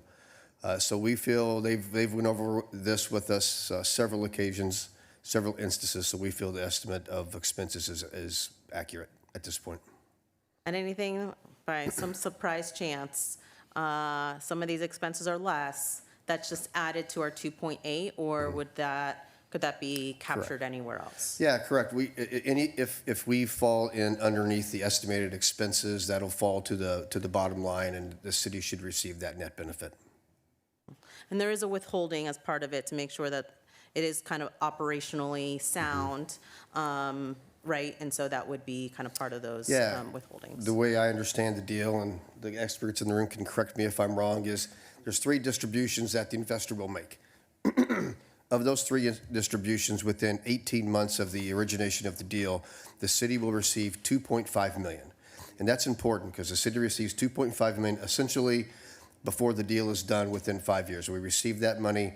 The net benefit, total net benefit the city is expected to receive is only 2.8. So we receive most of our money, our benefit, within 18 months. A big chunk of money goes to the foundation to pay the city's, one of the entities that the city manages, and then that money will annually come to the city, and then the city will pay the expenses out of that pot of money annually. What's left over, the city retains that as well, and that's how we get to the 2.8 million. And then on here, we have kind of the installment schedule of the first, second, and third installments. That is when that's just when those installments kind of come back from the tax credit. It's not necessarily an installment to the city, correct? That's correct, yeah. Those installments are paid by the investor, and then as you see in that box, that's an amount goes to the foundation and amount goes to the city. Correct. Okay, great. So there's a few entities here. City Attorney, is it possible when this comes back that in addition to, so the staff report is very comprehensive as to what is needed for this LOI. Is it possible when it comes back that we have maybe just a little bit more clarity for the city, for kind of communications and transparency's sake around maybe some of the legal structures of some of these entities? So I'm thinking the blocker corp, the master tenant, the landlord. So there's real understanding as to how they're defined, an approximation of who would be serving on those, and a little bit of kind of what we would expect from each of them. Absolutely. And that's why I really wanted to point out that this is really the first of two steps. The second step will come forward at a public meeting, and so that kind of guidance is helpful in terms of helping us understand what the council would like to see at that next meeting. Thank you. Yes, I would definitely appreciate seeing that. And then the national, I don't know if this is maybe for the foundation or for BBK folks, but the National Trust Community Investment Corporation, NTCIC, is a subsidiary of the National Trust for Historic Preservation, and like many federal programs, is really under their financial situation for the National Trust for Historic Preservation is not great. It is a federal program. They haven't gotten their allocation for fiscal year 25 and then are anticipated to be cut for 26. So I guess how separate is the Trust Community Investment Corporation from the National Trust for Historic Preservation? Can you share a little bit as to what that's like? Yeah, I think in simplest terms, it's probably fair to kind of consider them as a broker. They're putting us in connection with the investor. Once the arrangement is inked and put down into an agreement form, they're kind of out of the deal in large part. They'll get some payments to cover their costs and whatnot, but their continuing status is not as important as our legal relationship with the investor. So the investor would be the one that's directly entitled. Okay. Correct. And then, again, just worst case scenario here, if something happens with the Trust for Historic Preservation, historic tax credits, they're not going to change, right? What we're budgeting now would be for the kind of the life of, our expected return wouldn't change if anything happened to historic tax credits overall in like 2 years. I think that's fair to say. In politics, you never say never, but I think that they're fairly secure, if nothing else, by courts and the Constitution. Thank you. Okay, great. And then around some of the examples, so I appreciated in the staff report, there's several examples of projects that have explored historic tax credits. Which of these are city-owned, public-owned, or owned by a municipality? Is there any insight as to which of these would count as a similar? There were several examples that were shared, and let us just pull that information up for you. While we're waiting, Chris, you're speaking so eloquently and brilliantly, but we have no idea who you are. I always forget that. Christopher Mooney, the Director of Finance and Treasurer for the city. Thanks, Mayor. We have the Battery Maritime Building in Buffalo, New York, the Hohen Lithograph Building in Baltimore, Maryland, the Academy Lofts in Atlanta. There were 2 theaters that were included, the Children's Theater of Cincinnati and also the Tivoli Theater in Cincinnati, Tennessee.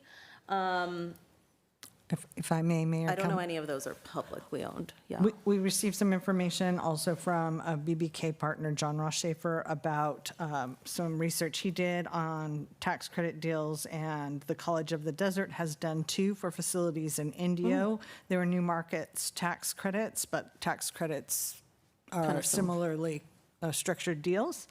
Other community college districts, such as West Hills Community College in the Central Valley, Madera Unified School District, the Siskiyou Economic Development Council did an adaptive reuse for a Carnegie Library on the National Registry of Historic Places. So there's a couple examples, and then I know our consultants with the foundation also sent in examples. I can find those. That one, I see Lowe's Theater in New Jersey, which is city-owned and financed, was also a historic tax credit. Great. So there's some examples of some other municipalities exploring this as well. Wonderful. And then just a question that comes to me: why wasn't the New Market tax credit something that was part of this mix? Are we not eligible, or how did that?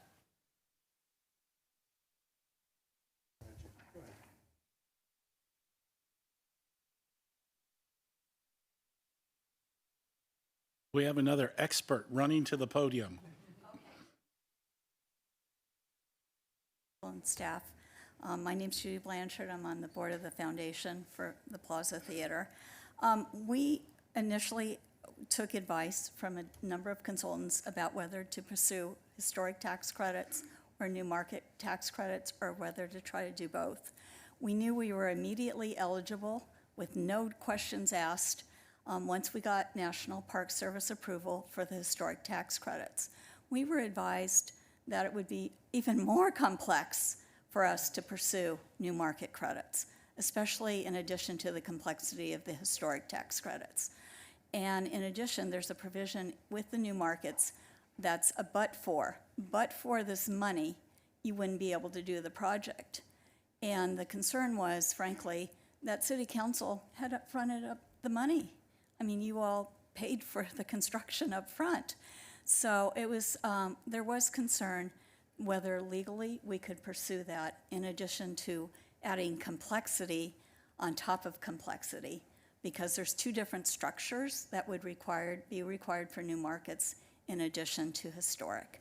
So at this point, we decided to go with historic, but we were also hoping to go with the state tax credits, and we didn't get those the first round, but we're hoping if there's more money available, we'll be able to use the same structure for state tax credits.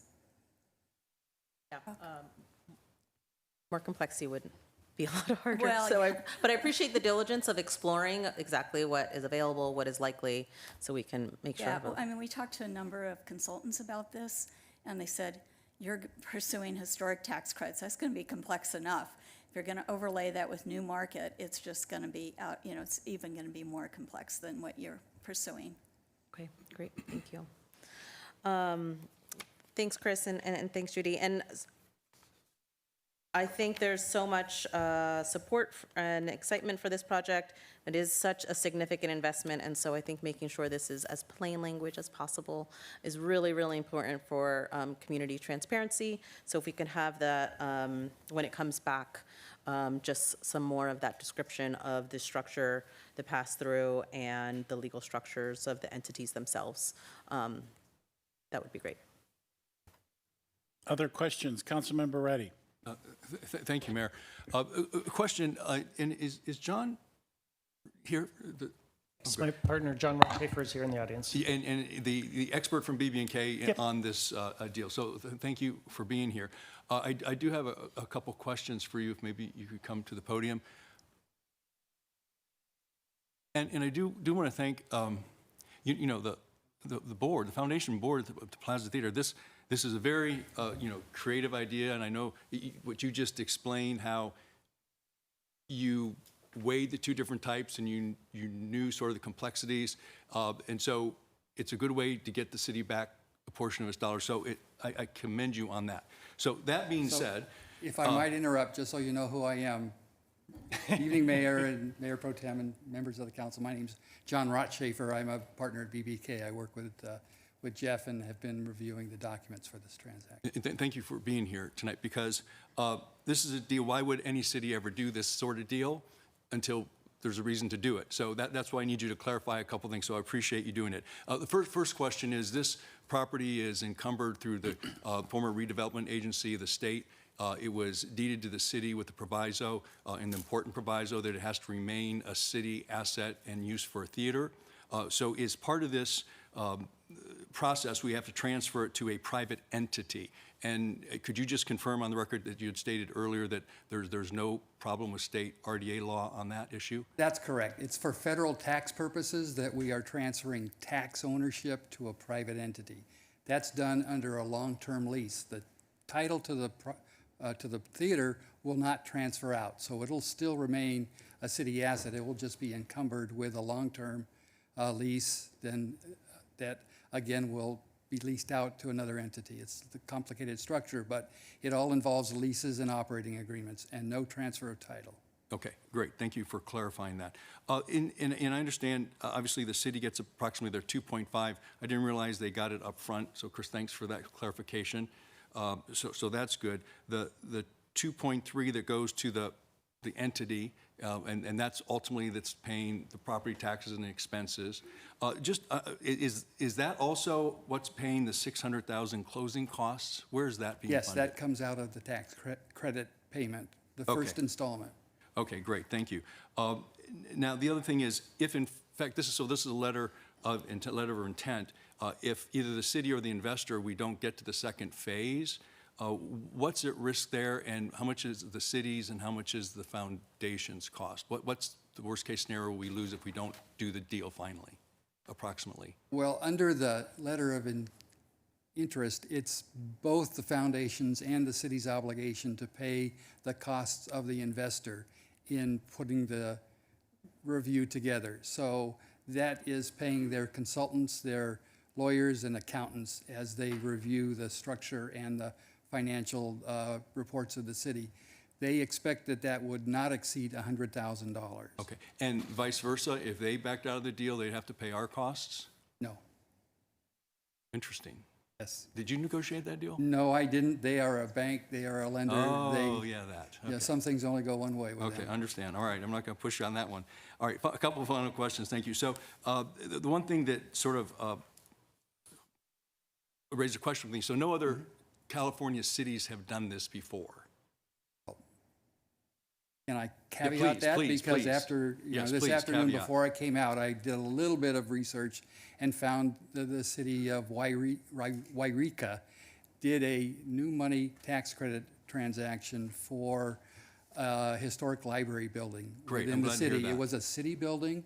It was a library for a number of years from 1917 to 1970. After 1970, it became the police department offices. And then in 2019, the police department left and they decided to do a reuse of the building. And they financed it through a community foundation nonprofit and did a sizable tax credit, new market tax credit transaction. Okay, so as creative as this is, I mean, it's not a normal, a lot of cities don't do it. It can be done, it has been done, so Yes. this is not entirely new for us. Yes. Okay, final question I have, and again, in the unlikely event, the worst case scenario is to summarize, the transfer of these tax interests to a private entity, obviously, after 5 years, that goes away in theory and comes back. The worst case scenario, as I understand it, if it doesn't happen for whatever reason, and the investor chooses not to do so, then at that point, for the next 32 years, the city would have to pay property tax that we would not normally have had to have paid. So that's like the worst case scenario. And correct me if I'm wrong, but what are your thoughts on why that would not happen? You're correct in your assessment of the worst case. Built into the structure will be incentives for that investor to terminate their investment after the end of the 5-year tax period. Their financial incentive will go to very little, if nothing.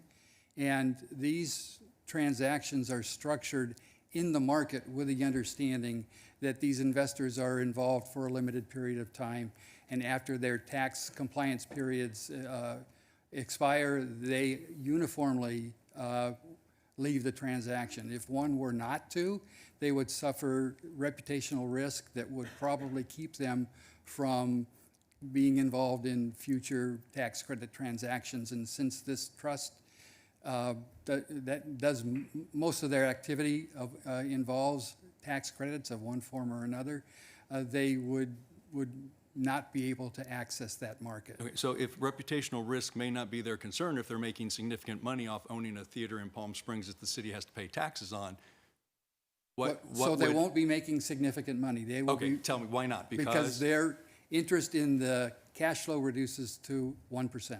Okay, so they would not have an economic incentive to continue on beyond the 5-year period? That's correct. Okay, and you have a comfort level in that? I do. Because at that point, we can't undo this, but that has not happened in the past in your experience, just That's because true. the incentives aren't there economically. Yes, it's a risk. I would assess it as more conceptual than practical, and it's structured that way because the regulations say it can't be a guarantee. Okay, thank you. Councilmember Bernstein. No, I just thank you very much for this. And I really want to thank the Plaza Theater because they have been working probably hundreds of hours on this project, especially Judy Blanchard and Kevin Corcoran. I mean, I think it's about a year it's been on. City staff has spent dozens and dozens of hours. So these are all great questions. These are all the questions that, and I will tell you, staff was reticent up front. And it was after a lot of investigation that they really realized how valuable this is, and it is a federal tax program designed to encourage restoration of historic buildings, and this is the perfect example of it. And the foundation is doing all of this to raise money to pay back the city, and that's a pretty unusual situation to have volunteers who are spending this amount of time and effort and intellectual capacity on this project. So thank you to the board. I just wanted to also mention that the firm that they're using is one of the most reputable firms, Novogradacs, and one of their former partners is somebody who's been very involved in Palm Springs and helped introduce us. And so I've been a member of the Plaza Theater, as a liaison to the Plaza Theater, so I've watched this process all along. And these were great questions from Mayor Pro Tem and Councilmember Reddy, and these are these kind of things that they have been looking at themselves. So thank you for the great work to the foundation and to staff on this. Any other questions, discussion? Good? I too would commend the foundation board. What a brilliant mechanism. And to understand the process and what takes place, and it's a fascinating conversation just as much as it's a dizzying conversation to have that full understanding. So thank you very much for continuing to pursue the opportunity, because it is a lot of work and effort and time, and we'll have a return. It's going to be a $2.5 million return, but it's taken a huge effort to get there. So thank you for doing that. I'll entertain a motion to accept staff recommendation on item 1R. We have a motion by Jeffrey Bernstein, seconded by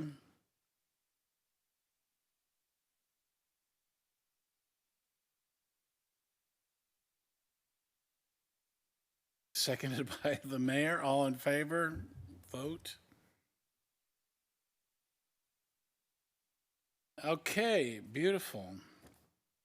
Next item is item 2A, which is a request, public hearing item, a request by the Altum Group on behalf of Sun Community Federal Credit Union for a change of zone to amend the current zone designation. May we have a staff report, please? Yes, thank you, Mayor. Good evening, council members. Sorry. For the record, my name is Noriko Kikuchi, Associate Planner at Department of Planning Services.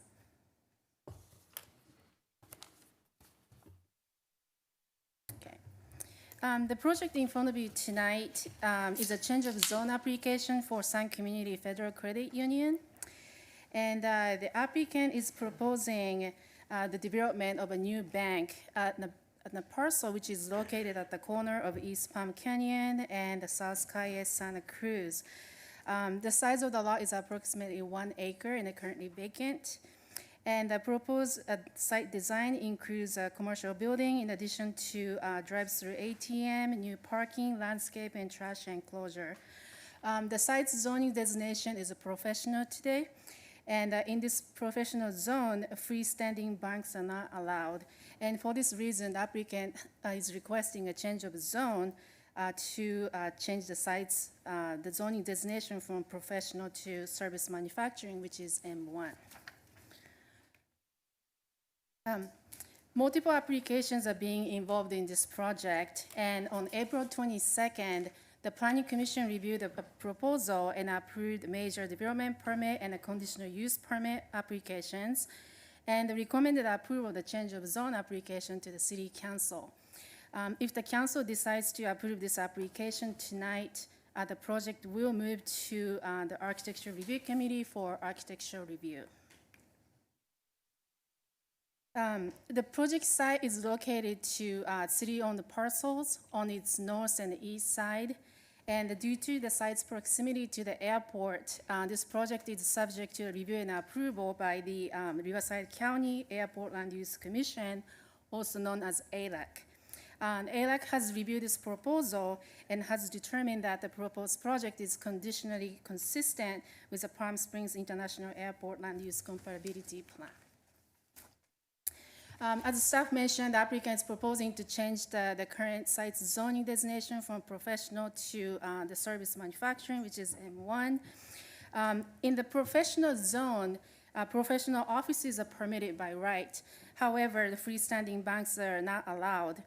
And in the M1 zone, which is a proposed zoning designation, freestanding banks are permitted by right, as well as a more diversified land uses. And by changing the site's zone designation from professional to service manufacturing, the site can benefit from additional and new opportunities in terms of land use. And at the April 22nd Planning Commission meeting, the Planning Commission approved the development proposal shown on the screen, subject to conditions of approval. The approved site design includes 2 access points on the 2 street frontages, with a building located at the center of the site between the parking lot and the drive-through facility, as well as a building at the maximum height of 21 feet, as well as a drive-through ATM machine and a canopy, which incorporates the design of the proposed building. For the tonight's City Council meeting, the applicant has submitted an addendum which includes a revised site plan and a landscape plan, which I believe have been distributed to the City Council.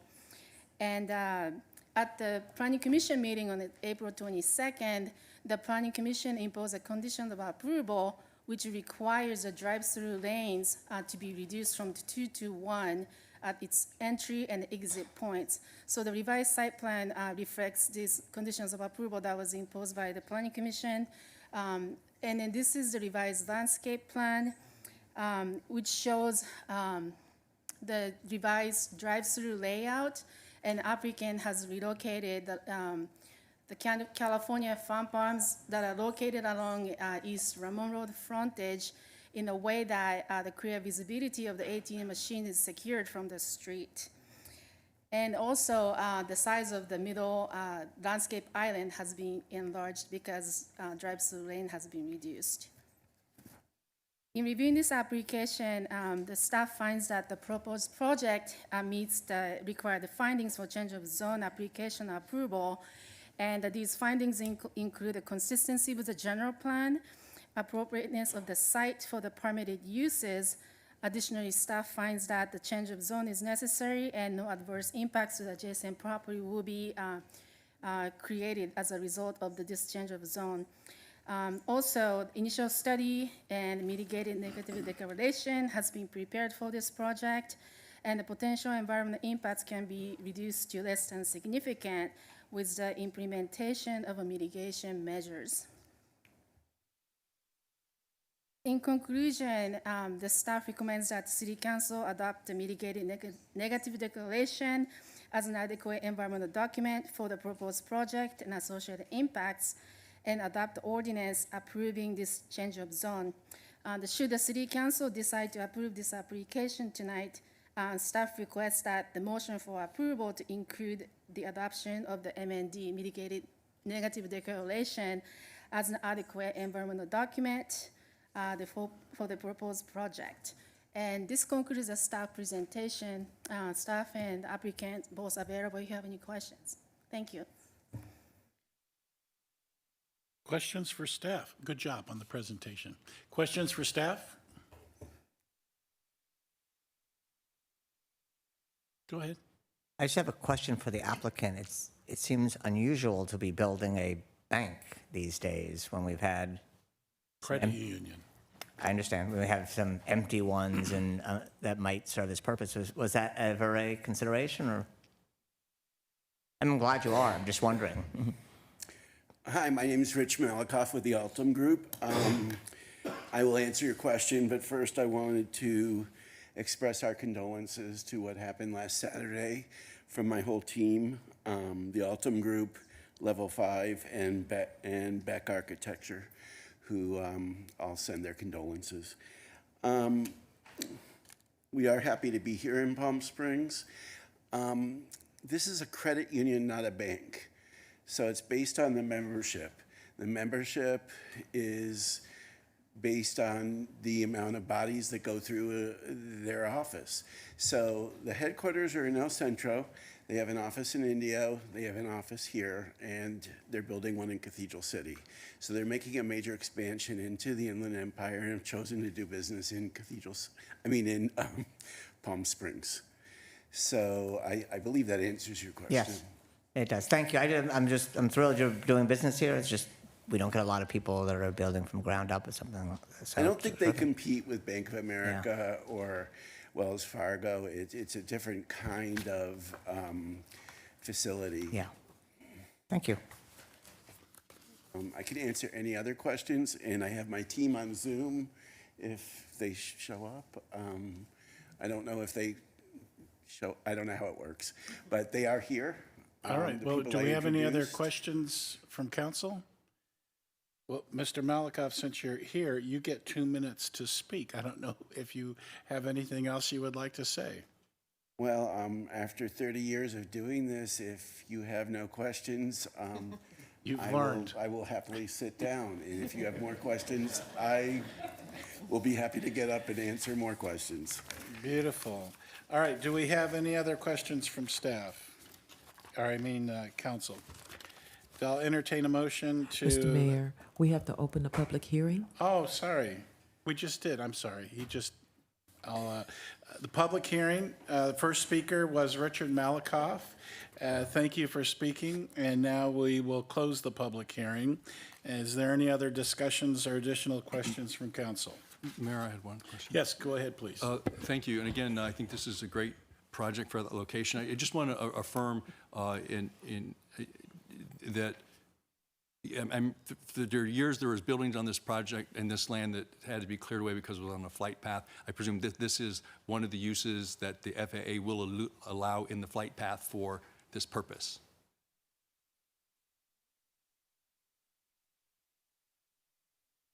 I can speak to this. My name's Jason Patty. I'm with Level 5. We're the developer and general contractor. We got clearance from the FFA. There's a corner of the property, a very small couple of feet by couple of feet corner on the northeast side that can't be built on. Everything else we're under their limits of height. Okay, great. Thank you. Yes, sir. Anything else from council? All right. Oh, both? This seems like a completely justified use of this space, and I appreciate the applicant's kind of interest in all the iterations of it. The only thing I just wanted to add is, when we're talking about the airport modernization project, it has been very, very focused on the building, on the property, on the experience within that. And very, very soon, we're going to have to think beyond the building and on Ramon and on Gene Autry and where people are going to stop when they arrive and they have to get some cash out before they go to their rental, or where are they getting lunch. And so I really see this as the development around the airport and around Central Palm Springs that's going to be really, really important part of our conversation. Included in that is our zoning update. And so I see it all kind of tied together. So thank you again to the applicant. All right, any other questions or comments from council? All right, I'll entertain a motion to adopt staff recommendation, including the mitigated negative declaration and the zoning change.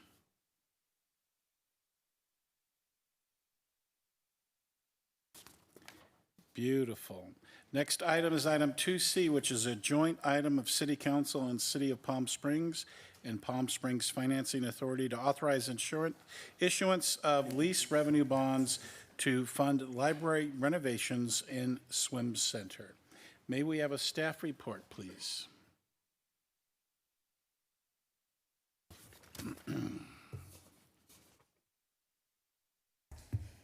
Good evening, Mayor and members of the City Council. My name is Suzanne Harrell with Harrell & Company Advisors. Welcome. I'm the city's longtime municipal advisor, and I have a short presentation for you tonight regarding the issuance of lease revenue bonds to fund two important city projects.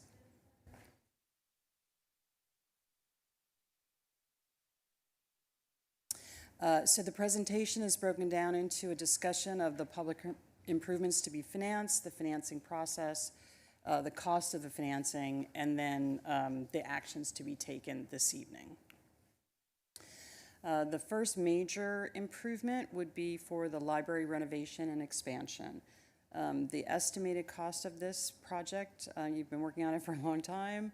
The project is out to bid. It's about $40 to $45 million. I guess you'll know tomorrow when the bids are opened. And you have about $15 million of committed funds between grants and Measure J.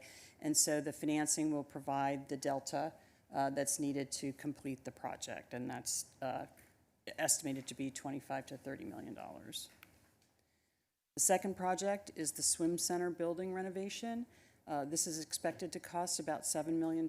You had originally committed $7 million over 2 years from Measure J. And so by financing these improvements and adding it to this financing, which is economical from a cost standpoint, it'll also free up money in Measure J for other projects that need the cash flow over the next 2 years. The financing, as far as the financing process goes, lease revenue bonds are the traditional way that the city borrows money for infrastructure like this. It does require you to have a public hearing, and then the city and the city's financing authority, of which you're the board of, each will adopt resolutions.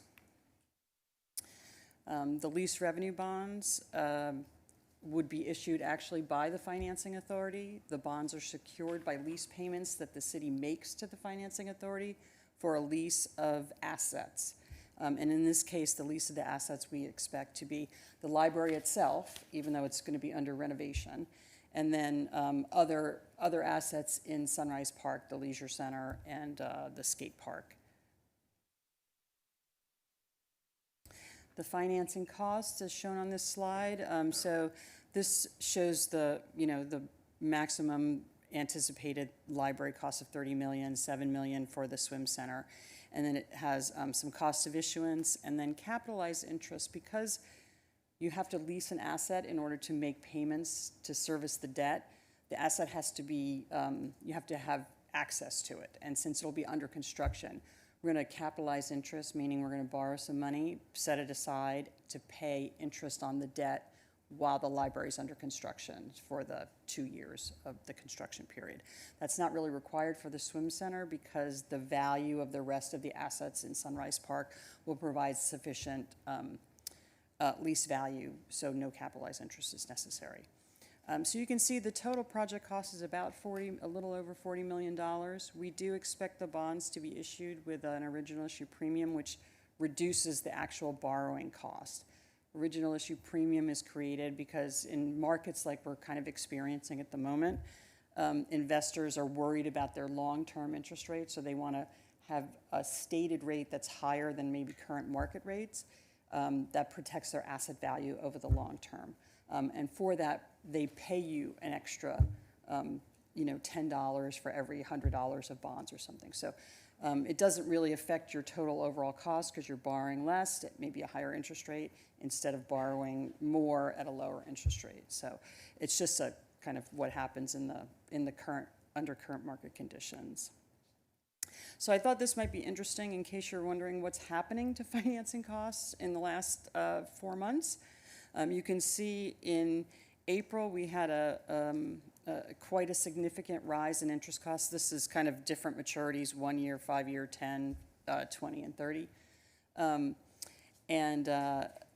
And so, the news out of Washington continues to inform what's going to happen with interest rates. So right now, hopefully the volatility will go out by the time we're ready to issue the debt, expected to be June 24th.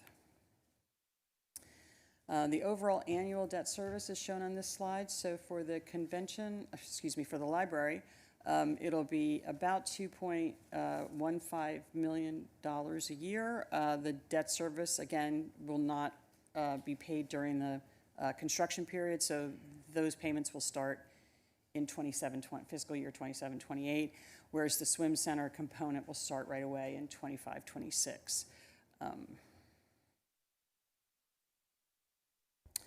The resolutions before you tonight approve authorize the sale of the bonds. They approve the parameters under which the bonds can be issued in terms of the maximum bond amount and the maximum interest rate, and then they approve the various documents associated with the financing, a preliminary official statement, which talks about the project and the city's finances, and various lease agreements.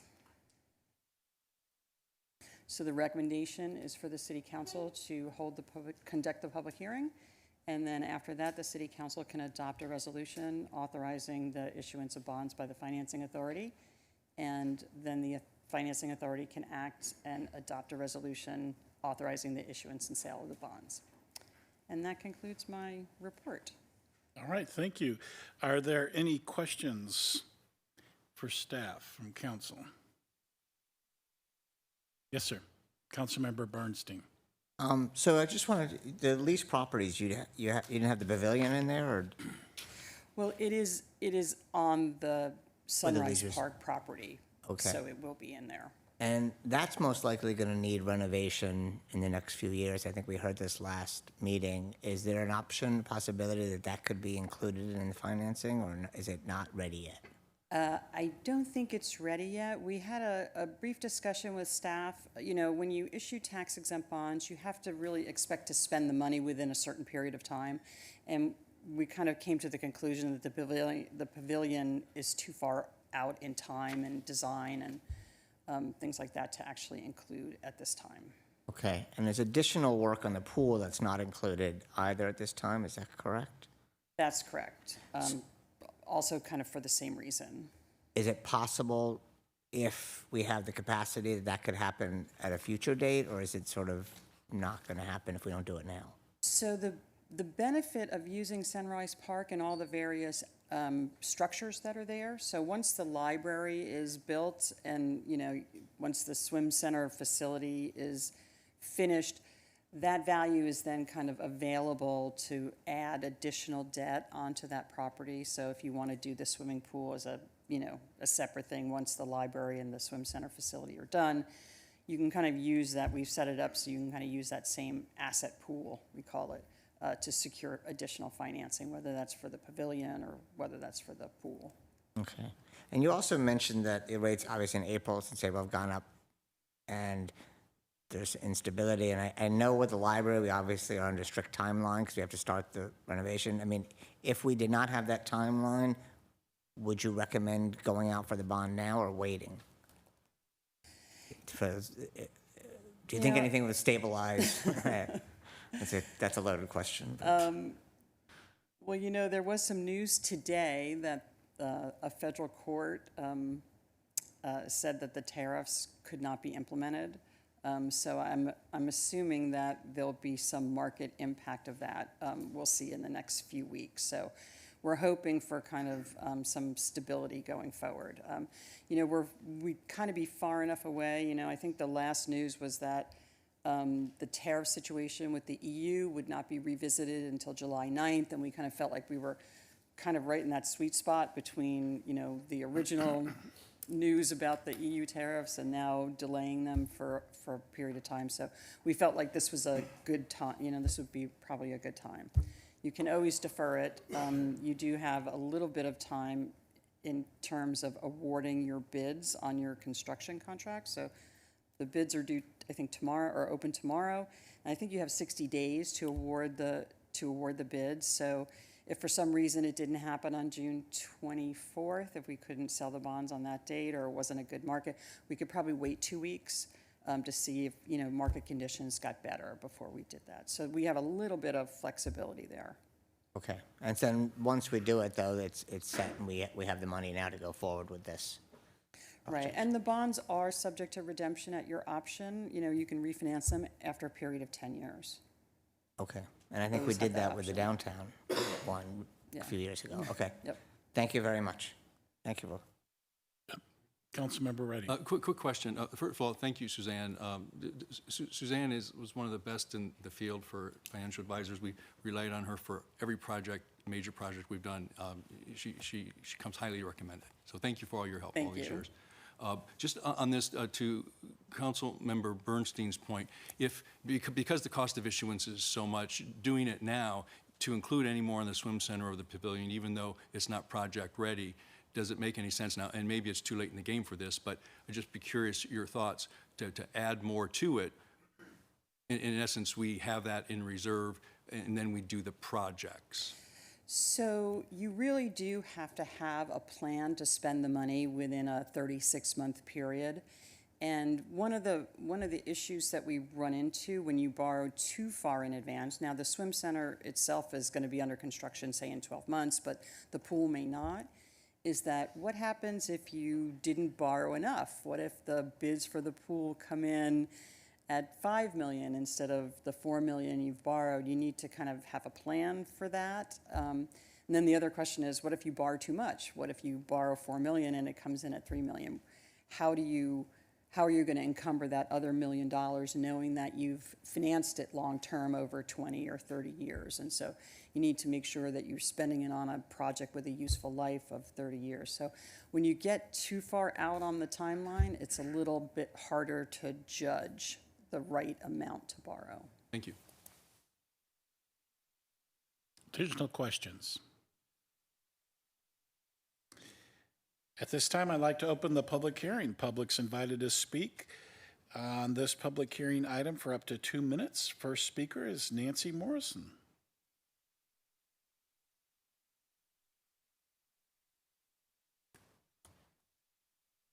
Followed by Bill Wiley and then Juanita Gardner.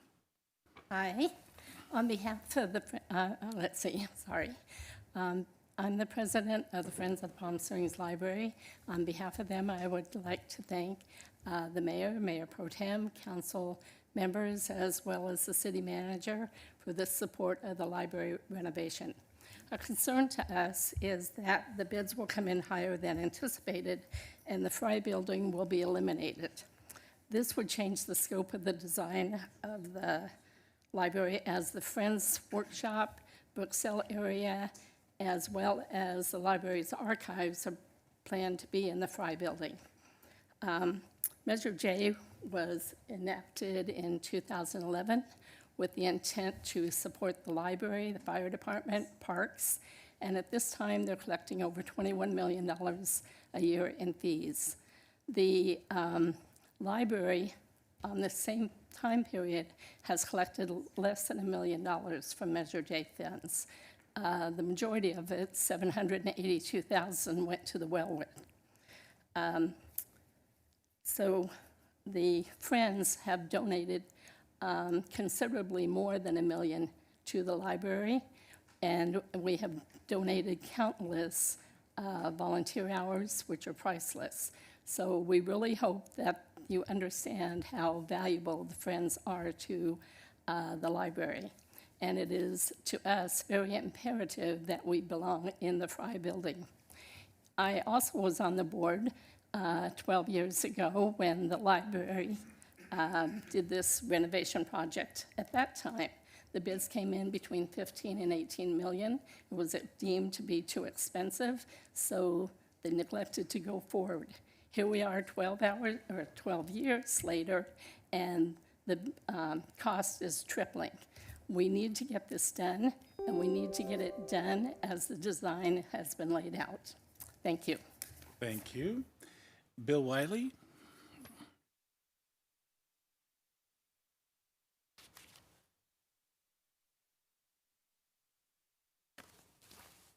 Thank you very much. Bill Wiley, president of the Palm Springs Public Library Foundation. And you've probably got a few emails from our board members over the last week or so encouraging you to go forward with the bond issuance. We know that you have a lot of competing forces for a relatively finite amount of financial resources that you have to apply to all these different projects. We would just want to encourage you to think through, as you have, I think, in the past, that this is a unique opportunity to do something really good for the city and the citizens and visitors, and set some things up for decades to come. So we appreciate all of the support and the approvals you've given on each phase of this project. We hope you find your way to be able to do that with the bond issuance as well. Thanks a lot. Thank you. Juanita Gardner?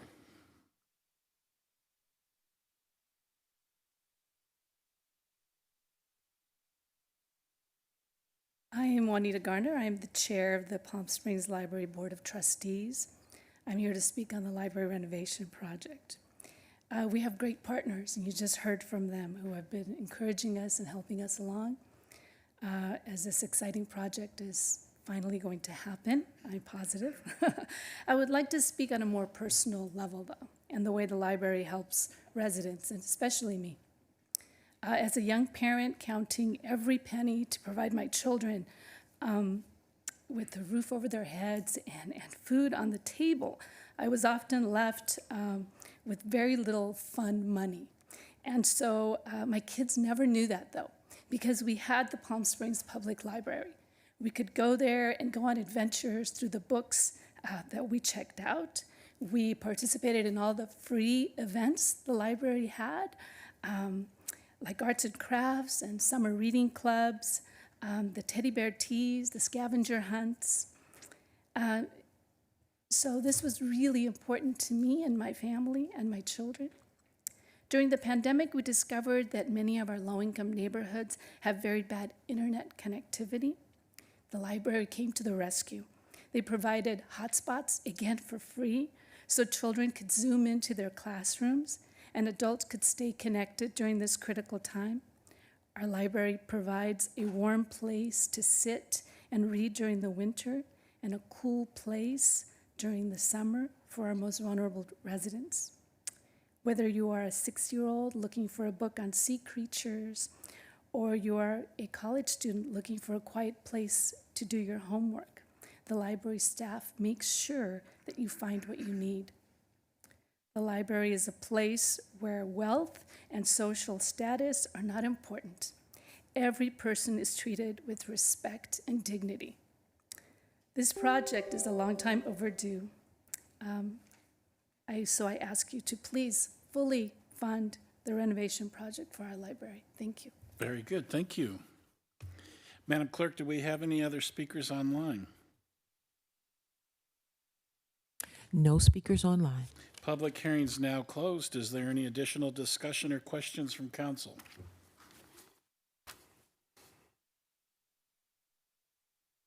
No? All right. Is there a motion to accept staff recommendation?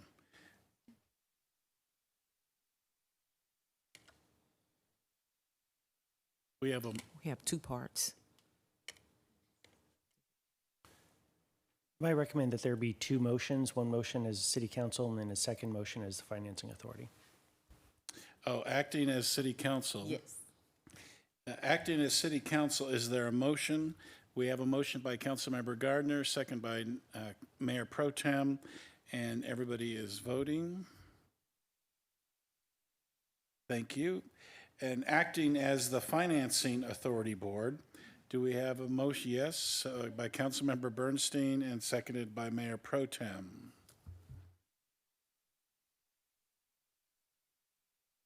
All right, very good. Do we need a break? Yeah, what's quick? 5 minutes? Okay, 5 minutes.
Next item on the agenda is item 3A, which is an introduction of an ordinance of the City Council of the City of Palm Springs, California, amending Palm Springs Municipal Code, Chapter 8.68, flood damage prevention, modifying flood proofing and freeboard requirements for mechanical and utility equipment and for manufactured homes.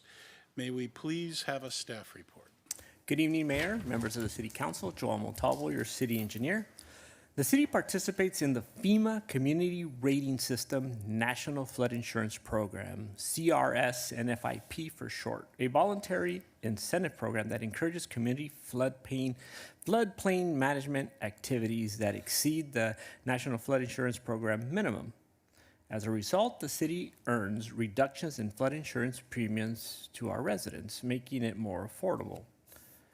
Currently, the City of Palm Springs has earned a CRS rating of 6, which permits residents with a special flood hazard area, SFHA, to receive 20% discount on their flood insurance premiums compared to other cities in the Coachella Valley. The city is about to undergo a CRS rating evaluation this summer to maintain our rating of 6 and keep providing a 20% discount to our residents. Since the last 5-year cycle visit in November of 2020, FEMA has amended the CRS Coordinator's Manual, including the addition of new prerequisites that require communities to adopt and enforce at least a 1-foot freeboard requirement, including mechanical equipment for all residential buildings throughout the flood hazard area, where the base flood elevations or depths have been determined. Staff is confident that our current municipal code meets the requirement. There are some specific language modifications that needed to happen to ensure that the city will continue to meet the necessary prerequisites to maintain our Class 6 rating and continue to receive the flood insurance discount. The amended language gets very specific about manufactured homes and about mechanical equipment that staff feels are already covered in our municipal code, so the change to the ordinance simply is intended to meet the CRS guidelines and help get the city a rating of 6. Staff does not anticipate existing homes will have to make any modifications to their homes as a result of this amendment to the ordinance. That concludes my presentation, and happy to answer any questions. I thought you said it was going to be short. That's pretty short. I read it as quickly as I could. Do we have questions from council? Well, this is going to be short. Then I entertain a motion to accept staff recommendation. Motion made by Councilmember Bernstein, Mayor Pro Tem second. All right, City Clerk. An ordinance of the City Council of the City of Palm Springs, California, amending Palm Springs Municipal Code, Chapter 8.68, flood damage prevention, modifying flood proofing and freeboard requirements for mechanical and utility equipment and for manufactured homes. Who says nothing exciting happens at City Council? Look at that. All right, next item on the agenda is item 3B, which is to authorize contract negotiations for convention center and tourism management services. May we have a staff report, please? You may. Good evening, Council, Mayor Pro Tem, city staff, and members of the public. I'm here with the whole crew of people that are going to present to you tonight our recommendation for the operation and management of the Palm Springs Convention Center and to enter into negotiations. I've got a few slides here. So you see the recommendations before you. We actually have two. One is to authorize to enter into a contract for negotiations. The other is to authorize the city manager to transfer any subcontracted services for the Palm Springs Convention Center from the current management company over to the city of Palm Springs during the period of transition. As you know, as owner of the 212,000 square foot Palm Springs Convention Center, the city hires consultants for the operation and management of the convention center. Our current agreement with AEG Management Palm Springs expires on September 27th, 2025, and it concludes the Convention Center, Visitor Center, and Bureau of Tourism. And the Bureau of Tourism visit Palm Springs. In an act of good governance, staff recommended and the City Council approved the process of issuing an RFP at its October 10th, 2024 meeting. Since that time, staff has been working on creating a fair, efficient, and deliberative process, which led to the conclusions we are reporting to you tonight. The RFP was issued on March 17th, 2025, and responses were received by April 23rd, 2025. We received proposals from two nationally renowned firms, ASM Global, a subsidiary of Legend Sports, and Global Spectrum LLC, better known as Oakview Group, which is a subsidiary of Oakview Group 360. Representatives from both of those groups are here tonight, and Oakview Group will be speaking momentarily after staff's presentation. City leadership convened a panel that included city senior staff, a representative from Palm Springs Resorts, and a representative from the Agua Caliente Band tribe. We had subject matter expert panels who are here with us tonight, including David O'Neill of Conventional Wisdom, who's represented over 320 convention center and tourism bureaus, Seth Merowitz of Best and Krieger of the City Attorney's Office, and of course, Tabitha Richards, our city procurement manager, is here to answer questions as well. Both teams were interviewed for several hours on separate days, and following the interviews, the subject matter expert panel, who were not voting members of the panel but advisory, was available to answer questions of any of the panels.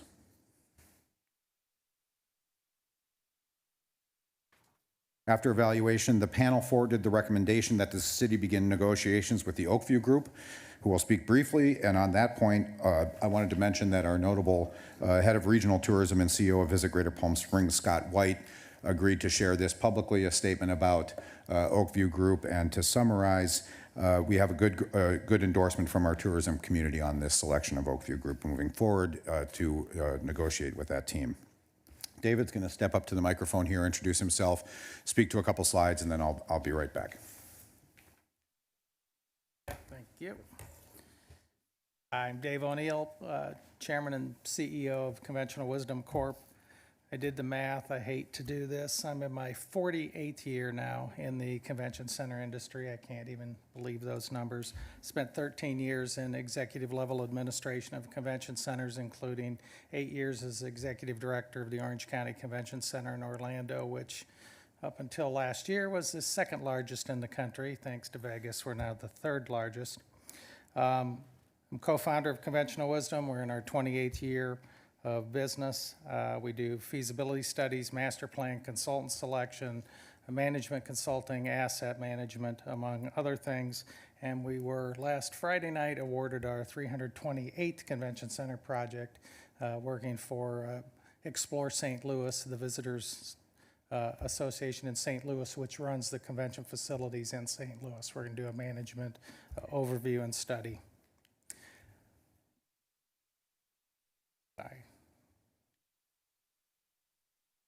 So in this process, we retained the good parts of the existing contract. We just didn't throw everything out and start over. And some of those features that are in there that are included in this contract are that, you know, the compensation includes a base management fee and an incentive fee. It involves a capital contribution, investment contribution by the facility management company. All employees still are employees of the management company. They're not city employees. And that they're 100% responsible for the sales and marketing of the facility. This is really essential. And that they control the books, all dates, all spaces, whatever, that allows you to ensure performance and be able to gauge their performance when they're in control of all those factors.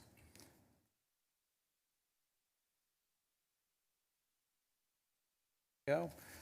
Some of our goals in the contract and in the performance measures are going to be to increase occupancy in the facility. We want to increase that.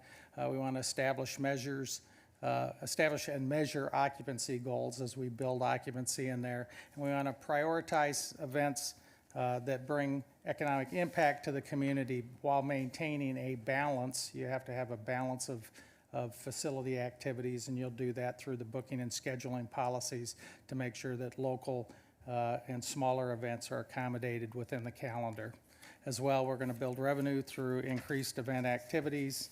And finally, there we go, we want measurable and verifiable incentive fee targets, and that will be talking about fiscal performance, future bookings, user surveys that judge all services provided at the center as well as the management of the center, and then the way that the facility is maintained.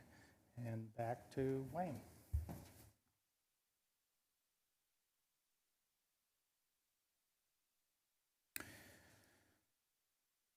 So I wanted to highlight several reasons for the recommendation summarized here, but to start by saying that this was a competition among equals.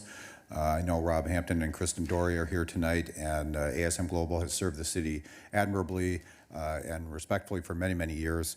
But the panel recommendations, the Oakview Group offered a lower cost proposal. They offered a higher capital contribution. They had a well-articulated and envisioned plan to increase occupancy. They'll speak to that momentarily. Provided several examples of other facilities that they are managing at a profit, which counters the myth that convention centers cannot be run profitably. And as we move forward in the process, Oakview Group and the city will work cooperatively to create a community process around the selection of a general manager, two of which who participated in the interview process with Oakview Group. So by authorizing negotiations tonight, you empower us to finalize terms around performance measures, incentive compensation, and marketing investment. If the council supports the staff recommendation, the next steps include to begin negotiations that could begin tomorrow. If the council sees fit to support the recommendation, that will include, as David mentioned, service transition and continuity. That's a very important point that nobody will miss a step. ASM Global and Oakview Group would work hand in hand in the transition of the facility, discuss performance metrics and incentives, and then collaboration on tourism marketing. Then staff will return in July with the fully negotiated contract for your final approval, and that will allow time for the 60 to 90-day transition period before the current agreement lapses on September 28th, 2025. So at this point, if it pleases the mayor, I'd like to introduce the Oakview Group and have them come up and present a few slides, and we'll conclude our presentation. They'll introduce their team as they arrive. Could you load up the next presentation, please? How many is a few? About 8 or 9, I think. Yeah. We'll be brief. Wait for our team to load up the next presentation. Nope.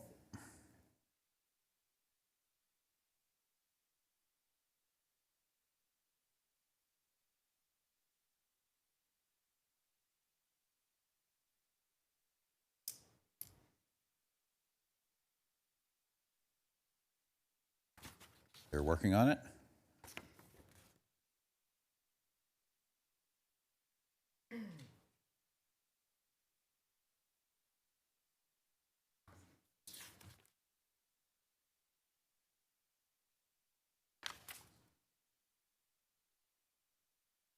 Excuse us one moment, we're having a technical matter.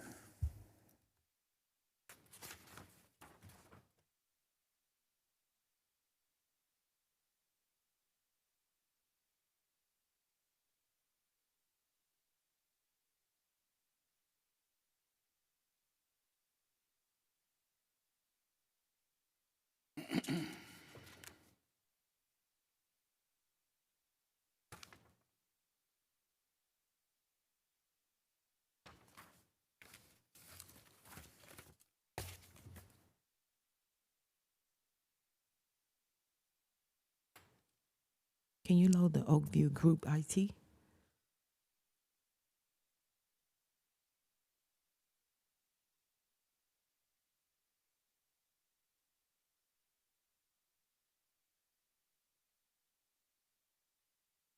Well, as they get that loaded, maybe they can introduce their team and start the presentation. I'll work with the team in back to get the presentation up. Be right back. Yep.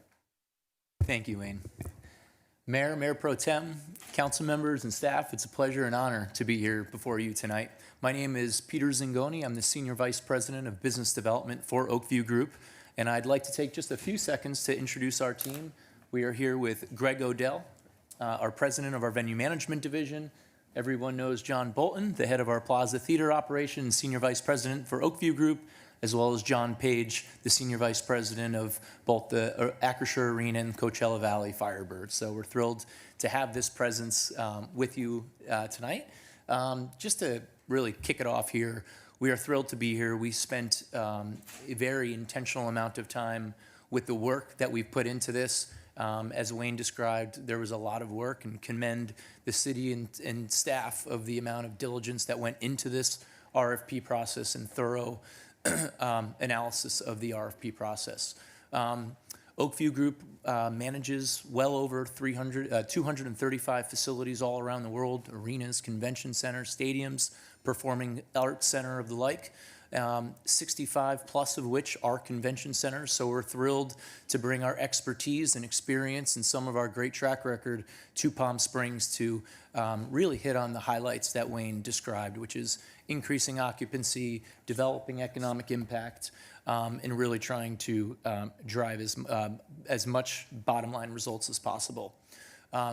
We like to say we are Palm Springs. We have already over 850 residents in Palm Springs and employees that work for Oakview Group, both full-time and part-time, so we want to look to continue to do that. We know Palm Springs very, very well through the great work and the $300 million plus investment of Acrisure Arena that's really put this location on the map. We have local owners. Our residents, our founders of Oakview Group are also residents of this Coachella Valley and the residents locally here, and we want to continue to give back through a number of different philanthropic versions. We've already took that first start with the Plaza Theater renovation, so we want to continue to invest in this community, both through philanthropic matters, but also to look to drive more value through revenue generation and terrific guest experiences for our guests that come and visit the Coachella Valley. As I mentioned, we have a very expansive convention center network. You can see a little bit of our presence on the map throughout the United States, but as you look in that Southwest region, there's a big gap. So we're very excited to put our 100% focus into the Coachella Valley and the Southwestern region as we see no conflicts within this region. We're going to fight and continue to drive as many events and tourists and fans of alike to the Coachella Valley. Want to talk, I'm going to ask Greg Odell, our president of our venue management division, to come up and share a few words of the vision that we focused on with our Oakview Group. Thank you so much. Great. Thank you, Peter, and good evening. And again, I'll just echo Peter's comments. We're so excited and honored about this privilege for the potential to work with you. You know, it's been very exciting to see the vision that you've created and also the hard work that's already been put forth to modernizing the convention center, but also specifically the broad district that you're also creating. But we also feel like we have an opportunity to really impact the convention center now. So we want to talk a little bit about some of the things that we think we can be doing that are both strategic, but also really intentional about how we're going to focus to really create a difference for what's been happening in the building. I understand brevity may be important here, so I won't go through all the slides, but I want to spend a little bit of time talking about some of the key things we're going to focus on. So first, attacking some market segments. So we know that Palm Springs is a very strong destination for leisure and also has very strong demographics here.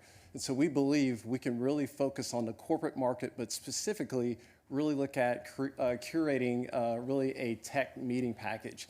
We know from our experience with a lot of tech companies in our portfolio today that we can also focus on bringing some regional business. Silicon Valley obviously is not far away, but we're not talking about really large-scale meetings that may compete with other buildings, but we're really focused on looking at product offerings, board retreats that we know would be ideal for this marketplace and would leverage already the assets that you have here as a strong destination.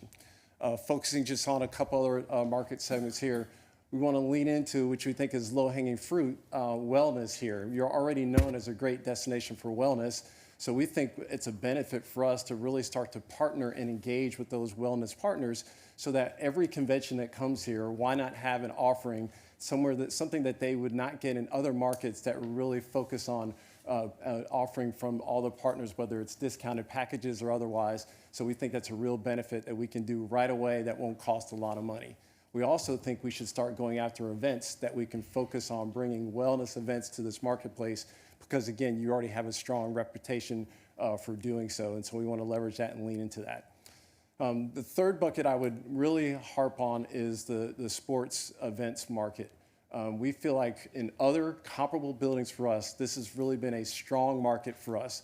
We've focused on bringing a lot of sporting events, particularly in non-peak time periods, summer months, where we can drive a lot of business here. So as we mentioned, and Peter said, we have obviously strong comps to prove that. We will spend a lot of time focusing on some of the non-traditional sporting events that you may not have heard of. Rhythm dance, as an example, that we have in several of our facilities. Wrestling, obviously, is a very strong component that we have in a lot of facilities. We even have darts competition. We have cornhole. You would name it. Those are the things that drive business, and we've seen a lot really focus on comparable buildings that we think we can make a strong difference. And so we'll talk more about how we actually market those facilities as well.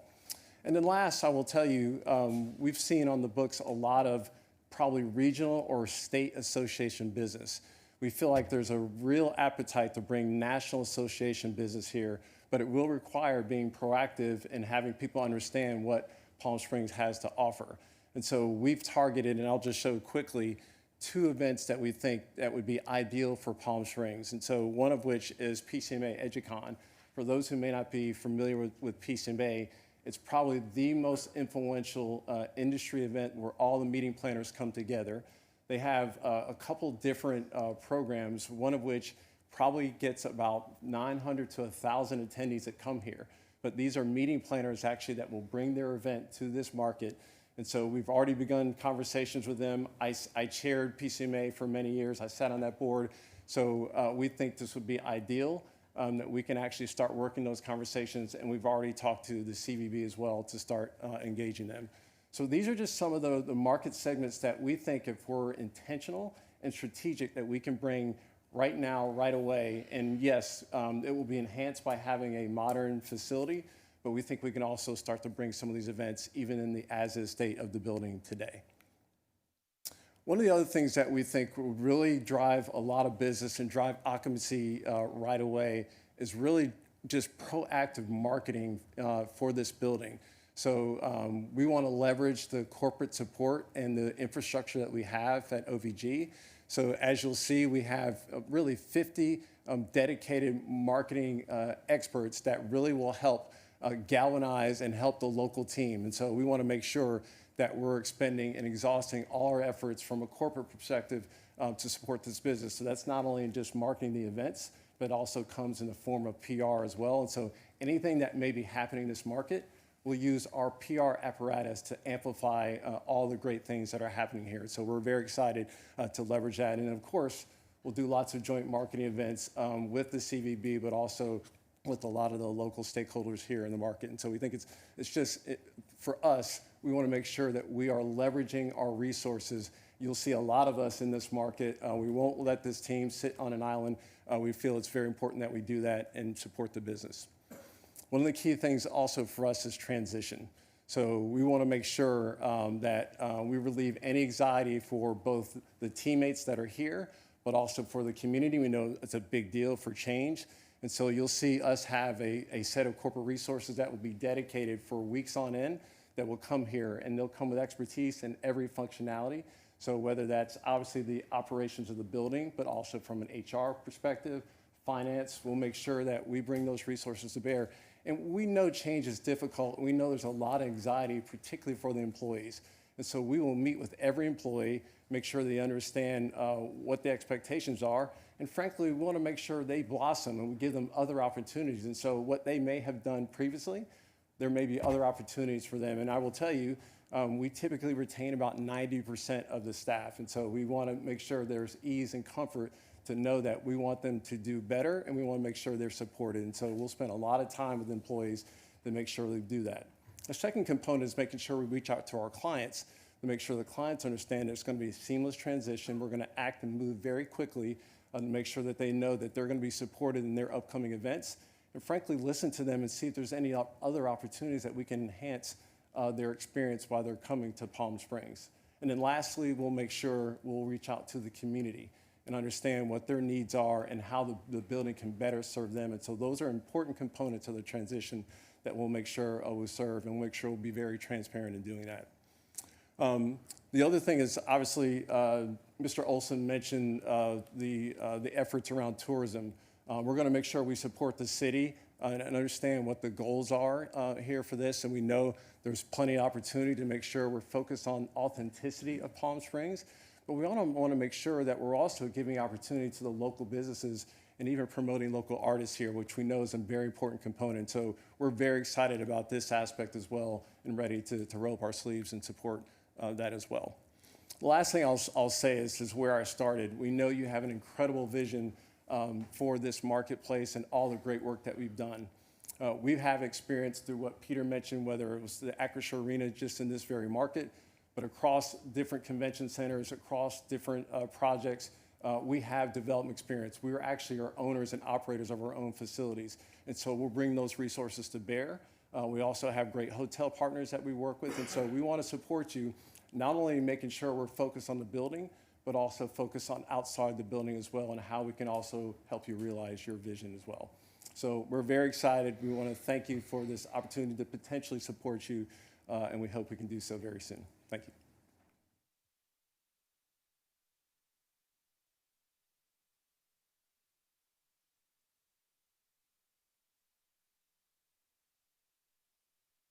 So just wanted to conclude, Mayor and Mayor Pro Tem and Council, why this matters. The Palm Springs Convention Center is a cornerstone of our economic development strategy, generates millions in direct spending each year, and it supports a lot of local jobs.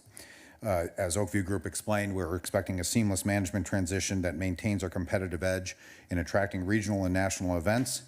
And in David's explanation about enhanced performance metrics and marketing collaboration, it promises to expand our visitor base and strengthen Palm Springs' reputation as a world-class destination.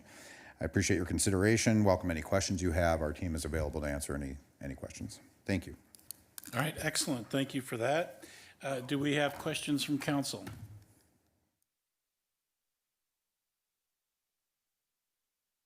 Councilmember Garner. Thank you so much.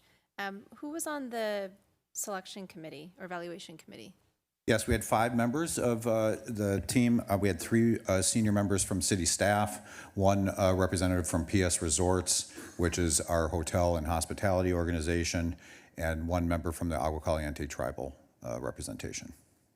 What was the makeup of that group? Was it all men? No, we had 2 women and 3 men.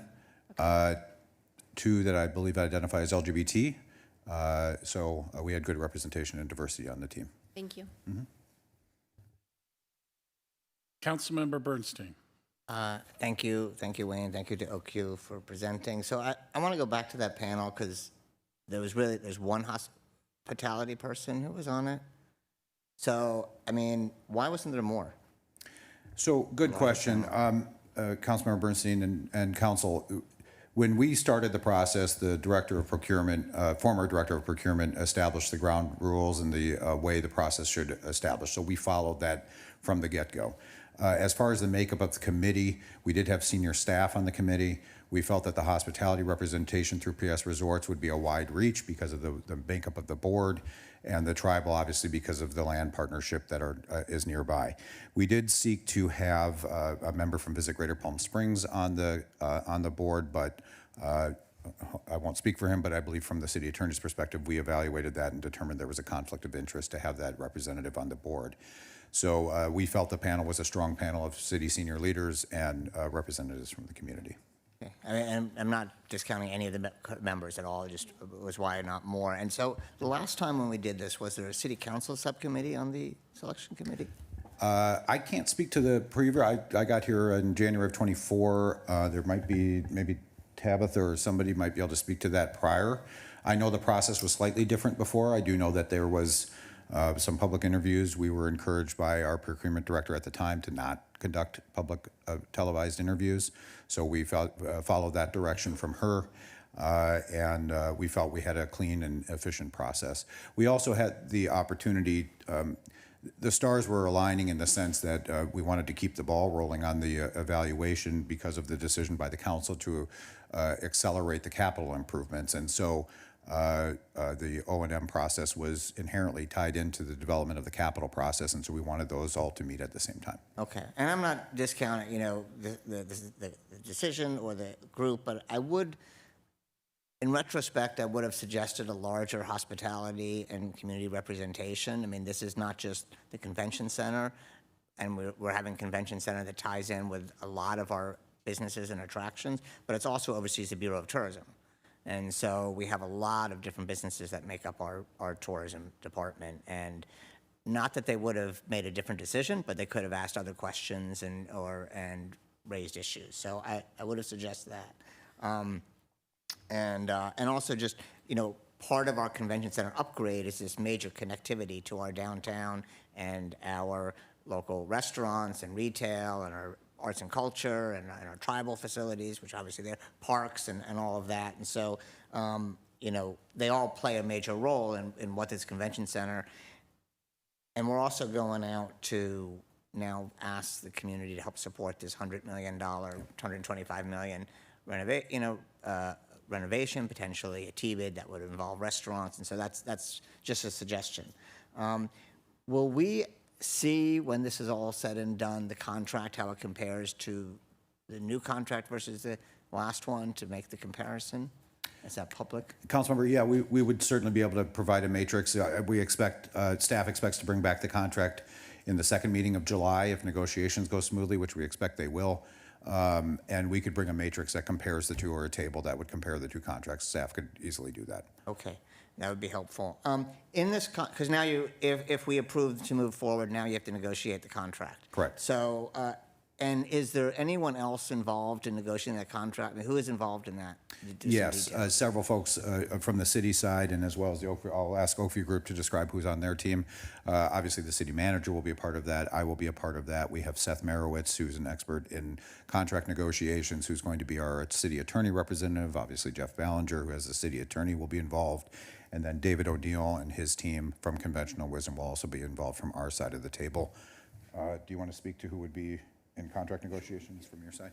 Yeah, on our side, it would be our legal team led by myself, the head, senior vice president of business development, Greg, our president of venue management division. Will have full leadership involved by Oakview Group involved with this negotiation. Thank you. So is there opportunity for stakeholders or other people to weigh in on ideas, or is that happening right now?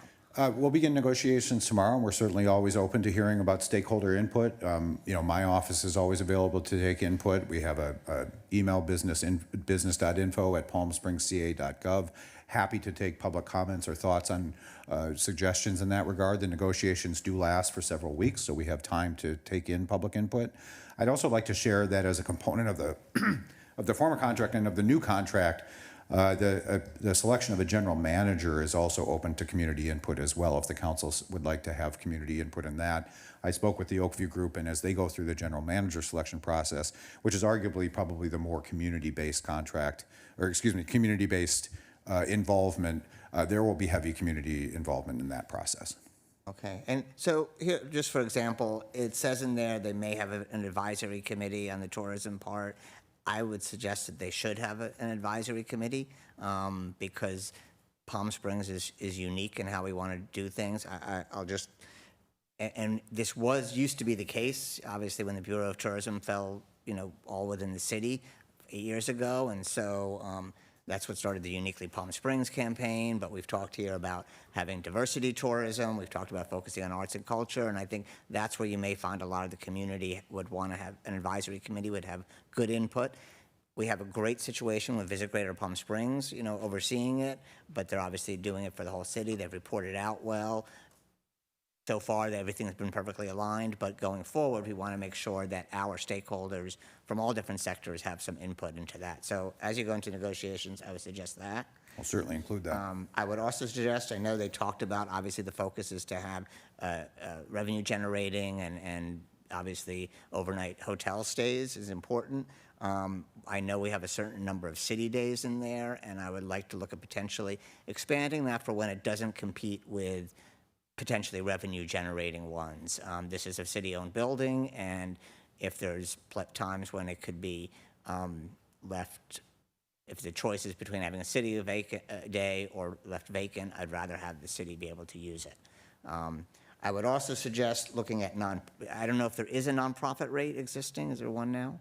I don't believe there's an existing nonprofit rate, but we will certainly, evaluate that as well as we move forward. And I know just from what I've heard, they have worked with nonprofits and tried to do it. Yes. But, when we have our local nonprofits, I would like to make sure that they get, I know that several have had events there. We had the Harvey Milk Breakfast. I would like to know that places like that are getting really good deals because that's good for the city. I've also heard anecdotally from some of our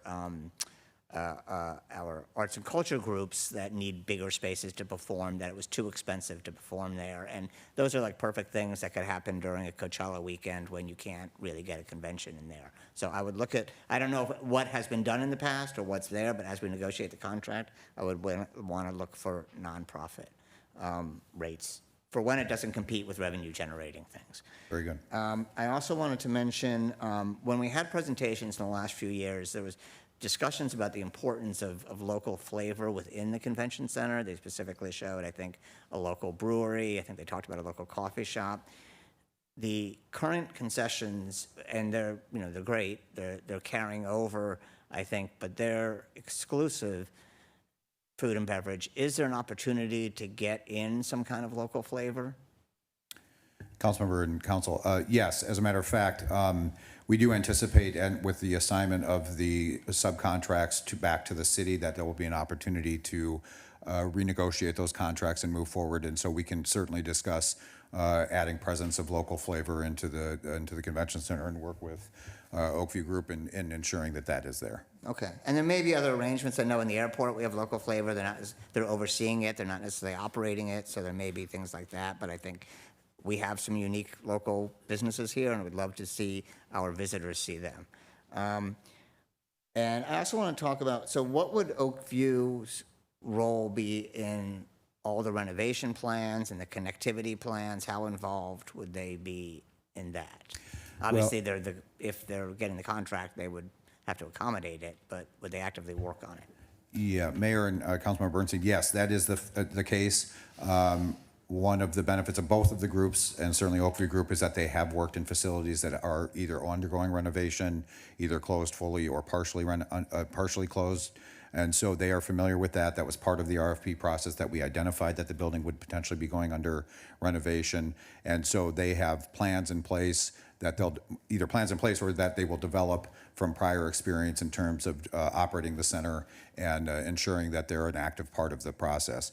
To date, ASM Global has been a tremendous partner in that. They've contributed a lot of wisdom, a lot of experience to our capital planning and our capital improvement programming.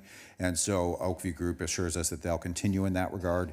They will act as the city's representative in some of the contracts and certainly participate in the scheduling and ensuring that we can operate the facility going forward, in particular with relationship to many of our legacy events.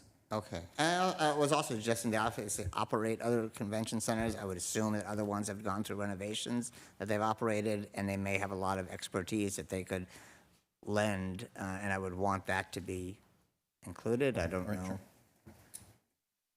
Yes, Councilmember, that's absolutely right. We have on several occasions, Miami Beach is a good example, just went through a major renovation. Dallas, right now, we currently manage is about to go a multi-billion-dollar renovation and district, so very similar on a different scale. We've been active participation, not only in informing how the building should be from an operator's perspective, but also thinking about the experience outside the building as well. And so we all had personal experience also working on some construction, even new construction and renovation. So we're very excited. We want to get in and actually really participate in that process as well. Okay. And while you're there, I'm going to ask you another question, because you gave lots of great ideas and everything here. And obviously there's stuff that you've put into the contract and proposal, but there's also promises and suggestions and things. Will you come back in a year and 2 years and report on how you did on what you promise? We will come back even more frequently if you'll have us. We would like to report out and be very transparent, so we'll be happy to come up for the council whenever you'd like us to. Okay, well, I would love to see the presentation and say what you were able to achieve, or more, Sure. or less, or whatever. Another question is, so were there any discussions about tying this into the Plaza Theater and/or Acrisure that would benefit Palm Springs? For sure, we see great synergies in leveraging, all the assets here that certainly that the city has to offer. Certainly, our relationship, not only from economies of staffing and scale, but also we think, when you have a convention here, it's oftentimes that they want to have unique experiences. So if you have either a particular show or programming that's happening at the plaza, or you can leverage that as a special event venue during a convention, we think that's a great synergy. And there'll be other, certainly partners, not limited to the plaza, since we manage, that we think we'll be able to activate for conventions and the like. And so we're very excited to leverage those synergies. Okay, and that's one of the reasons why I think the connectivity actually works, because if you can walk to the Plaza Theater from the Agreed. convention center, but it doesn't feel like it necessarily when you're there, and if you can help make that be part of that process, it would be ideal. We agree. I think one of the things that we would do, we engage in what we like to call with some of our partners, an experience audit. So it's not limited to the building. So it really is thinking about how people connect to the entire district and figuring out how they're getting to and from all the other amenities that the city has to offer. And so we'd want to do that exercise, obviously work with already the great work that's already happening here in that process. So we want to do that to really think about how people are connecting, not just to the building, but to all that Palm Springs has to offer. Yeah, well, that was my next point, because we have a lot of arts and culture here, a lot of unique local businesses. We have a challenge with not having one convention center hotel, but our real benefit is the breadth of what is in the area. And that would be, I guess that would be in Wayne, in the contract negotiation, to make sure that they are going to be active promoters of our offerings in the area. Couldn't agree, and frankly, that's the authenticity, right? That's what meeting planners and frankly, all the attendees crave. Like, they don't want to sit in a convention center, with no disrespect to our industry, for 4 hours. They want to get out and experience the destination. So it's incumbent on all of us to make that connection while they're here.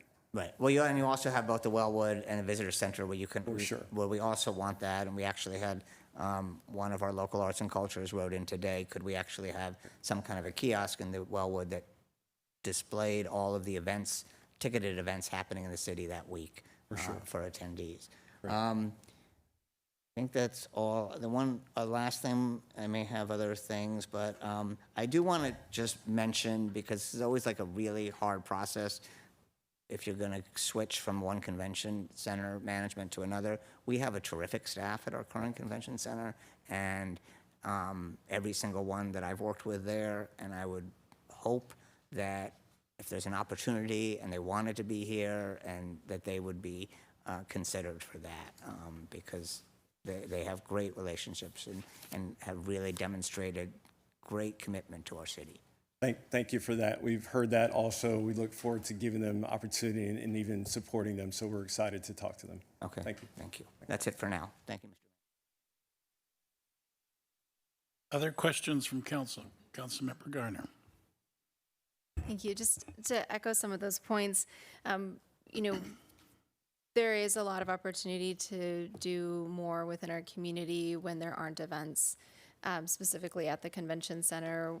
One of the things that I always grew up with was graduation from Palm Springs High School was at the convention center. They're now at the stadium. I have no idea why that happened. That could have been by design. They could have preferred that.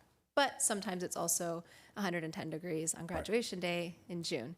So there's things like that that I would love to be able to see as opportunities in the future. But along those same lines, when you're talking about selecting a general manager and just staffing and there's so much importance in making sure that we have staff that understand the community, and that's been something that we've benefited from in the past that we have now. And it really is critical, because those people don't even think to approach a convention center about space if they don't feel like there's a team there that would even listen to them. And it's not that these people have to know every single person in Palm Springs, but there should be a good breadth of connections so that people do have someone that they can reach out to. I think there's a lot of really incredible events in our city, and oftentimes it's really just that people don't realize that there is an opportunity at a certain venue like the convention center. And especially because of the size, there could be multiple things going on at once, right? And there often are. So I would like us to really elevate that within our community to make sure that people are able to take advantage of that. And I know that we've done a lot of that now, but to me, if we're doing this transition, and moving to a different group, it's important to re-emphasize that because there's a lot of things that we don't want. There's so many wonderful things happening now. We don't want any of that to be lost if we're moving to a different group. Thank you. So thank you so much for all of this. Appreciate it. As Councilmember Bernstein said, Palm Springs is unique. And it's, I think, even more unique than people often realize. And so I would love to be able to spend some time with folks discussing this further as a lifelong resident who did not have any of the connections that I had until I started running for office. Sure. My community is very different, and I want to make sure that that group is represented too. Okay. Councilmember Reddy?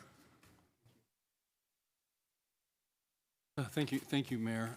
Hi, everyone. Thank you for coming here. This is no small thing, as you know.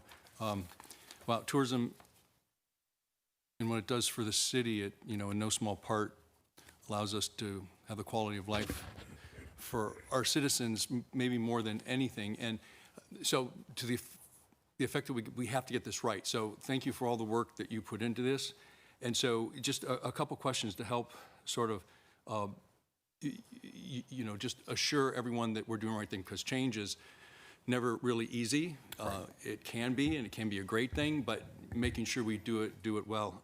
Fortunately for us, last time we went through this, the two competitors, SMG and I forget the other specific name, the competitors, so had city council subcommittee on there, all the stakeholders, all the interviews, getting ready, tough decision, all this wrangling about it, and then they merged. So we got lucky. We didn't have to have this discussion.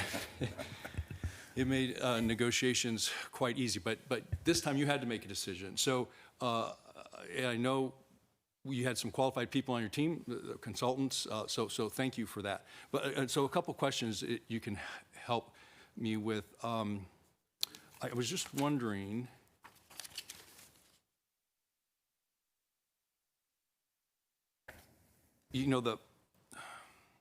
probably the most important part of this is the creating room nights and events. So defining what this means to the city, and that's the ultimate, it's additional room nights, events in the city and what that does for the city. And then in essence, it's been said to me that the convention center is the ballroom for the hotels. Right. The grand ballroom for the hotels. They come in here, they go back to their hotels, they explore the city, they spend their dollars, tax dollars. It helps us overwhelmingly. So the room nights, could you explain to me, to make this transition, what was Oakview's approach, or what made them convince you that they could increase and do better than what ASM is currently doing? Would you mind if I asked Oakview Group to answer that question? Please, however. Yeah. Appreciate the question, Councilmember. I think one of the things that we wanted to do is we recognize that any good sales team or person is going to make a lot of promises. So what we want to do is kind of show objectively, from our experience in our portfolio for buildings of this size, how we are performing, to give some comfort and some confidence that we would be able to perform differently. And so some key metrics that we looked at: number of events that the current building was performing. So I think the building was short of probably 100 events in the last, in the last fiscal year that we were able to glean from the information we gained. On average, probably the 6 buildings that we compared, range well excess of 150 to plus 200 events that we saw. So that was just one metric. So we knew, looking at our portfolio, that we saw that we could drive a lot more event activity. So it's not just about the volume, though, it's also about their right events. And so we also look to see what kind of revenue, particularly net revenue, that we were driving. So again, when we looked across our portfolio, we saw buildings of comparable size that were significantly higher, almost in several cases double the amount of net revenue that's actually currently being achieved here for this building. So that was another key metric that we looked at. And then probably the third, which was equally important, and that was the operating income, or in this case, the deficit that we saw that was actually occurred as a result of operations on an annual basis. So again, looking at what was probably around $750,000, just again, objectively what this building was doing in terms of a deficit. Across our portfolio, we had buildings that not only doubled, but in some cases tripled the amount of revenue that they were making, and what also gleaned to be a surplus that were driving revenue. And so we just have extreme confidence that, one, looking at our buildings, that we could actually attack those key areas and key market segments that we talked about, and we could start to change occupancy, change event outcome, and also change the financial picture in terms of revenue, but also the surplus over deficit. And so we felt very comfortable. That's what we presented, so I hope that's what gave them confidence in the selection of us as well. So what you're saying is great. So you're saying that you would be able to operate for the first time ever our convention center without a subsidy from the city? Without the deficit? Is that what you're saying? We're hoping we will do that. We certainly need to get involved. Some of it will be the balance of how many events that will be community events and how many events, but we think objectively we can significantly close that gap. Well, if we didn't have any, they're just pure, if you ran the business model. Sure. So you're saying you could do it because that's when we always get in trouble, when we start having discounts for everyone, then we start having to pay deficit, which is fine if that's what we want to do. But if we didn't have that, say, could you run that without a deficit, I think is what you said. I said we've had buildings in our portfolio that have run without a deficit. We will need to come up with a plan and do a sales plan here. But I will say we believe that we can significantly reduce that deficit, and we may be able to get to a break even or surplus. We believe that. That's what we presented. Good. Thank you. Sure. Appreciate that. Sure. And if I could ask David, our consultant, a question? So David, I know you say you've been at this many years, so I appreciate your opinion on this. We of course, we will stipulate that they're good salespeople. All right, but you as a professional, when you listen to that, what convinced you that they could actually get more events and do more room nights and do those things they just said more than what the current vendor's doing? Well, I think the performance metrics that Mr. Odell just listed are key, that you have a great deal of headroom here to do additional events here, and choosing the 4 markets that they showed there, those are markets that are willing to pay the rate to be here. So if you put more business in here and they're willing to pay a rate and you deliver the service, that's the pathway to operating. But could I ask, what did you see in them that they could do that more than the current vendor? Because the current vendor obviously couldn't. So what are they? Do they have more salespeople? They have better connections? What do you see in this firm that warrants that we could do better with them? They provided a plan, and they provide a history of being able to deliver that. I've delivered an operating year and the profit too, but it was one time, and it was extraordinary circumstances to be able to do that in a new market. But I think they've identified a reasonable approach, a reasonable strategy for attracting business that would allow them to reduce the deficit significantly and possibly eliminate it. Very good. Thank you. And this group has just set some of our negotiating points for tomorrow. You've really helped inform the direction we want to go to ensure that the promises that are made are measurable, and that they'll be able to report back to you on the progress. Good. Got a few more for you too. For David? But no, not just. Thanks. Go ahead, I'm sorry. A couple of other questions. In the transition, well, you're going to negotiate that. So with regard to the cost, so you don't have a cost associated with this. Normally, we sort of would have a cost, so we can compare. So potentially, if you negotiate, the management fee could be double of what we currently pay now, and then what? So if I understand your question, Councilmember Reddy, The cost proposal that Oakview Group proposed was reviewed and scored, and it was an improvement on the competitor's cost proposal. So competitively, they proposed a better cost proposal, so it's cheaper than the alternative. It will go up slightly from the current because there's obviously natural gains in the cost of management.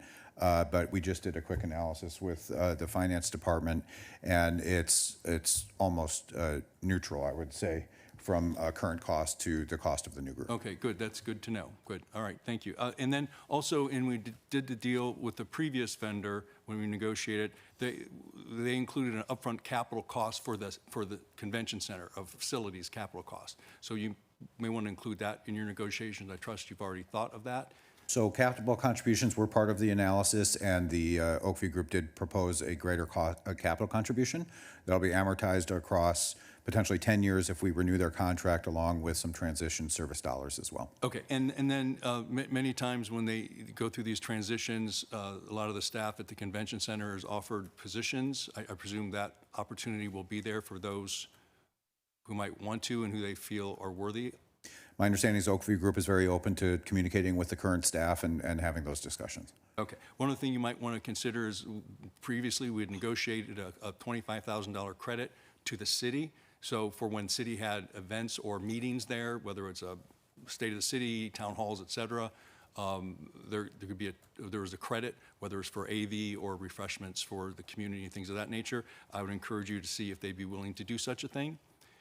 And then finally, I know some of our big events, like the film festival, had concerns with catering.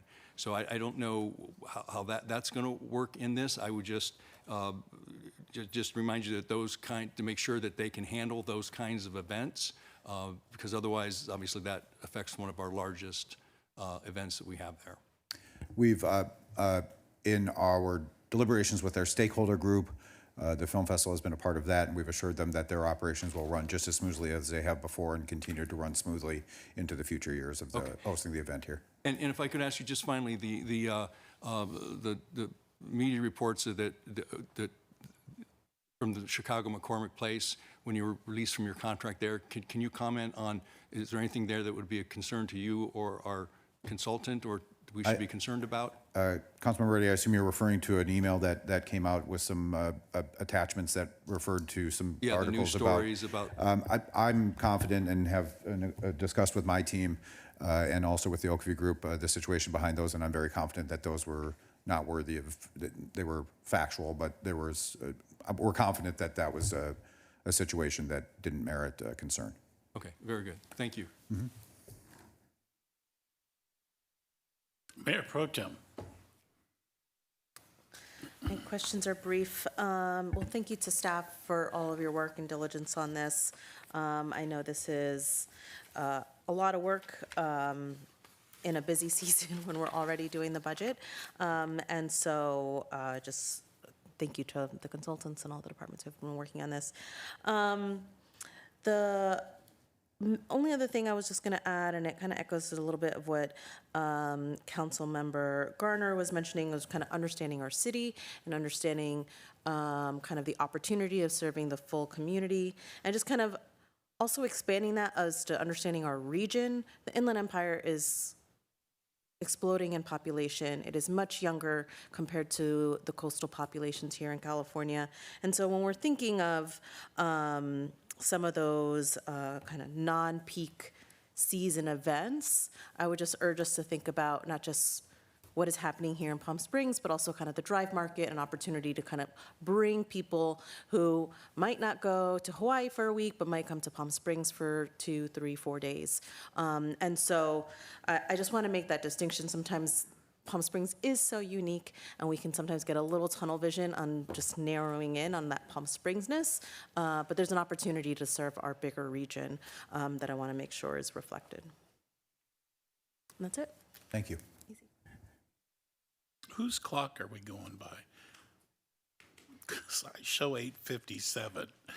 Mr. Mayor, if I could just one quick comment. I would just also want to just ask, when you do your negotiations, it might be important if you could just add in there the requirement that executives from Oakview Group would come, and maybe at least quarterly, to talk about the event everything with the stakeholder groups. That might be helpful, at least quarterly or semi-annually, but maybe quarterly would be best. Thanks.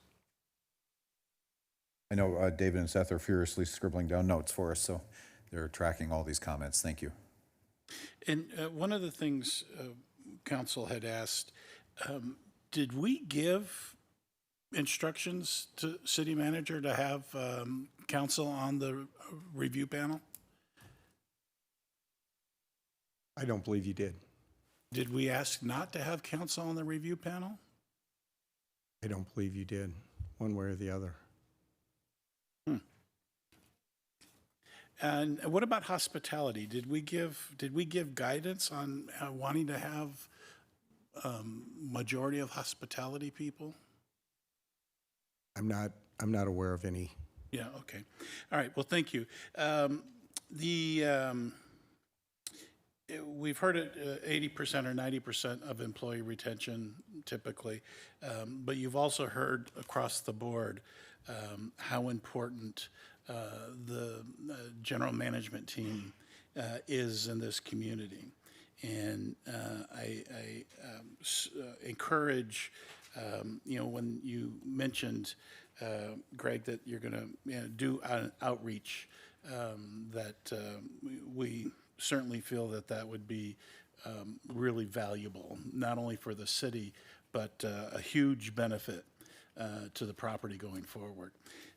So we appreciate that. Let me see.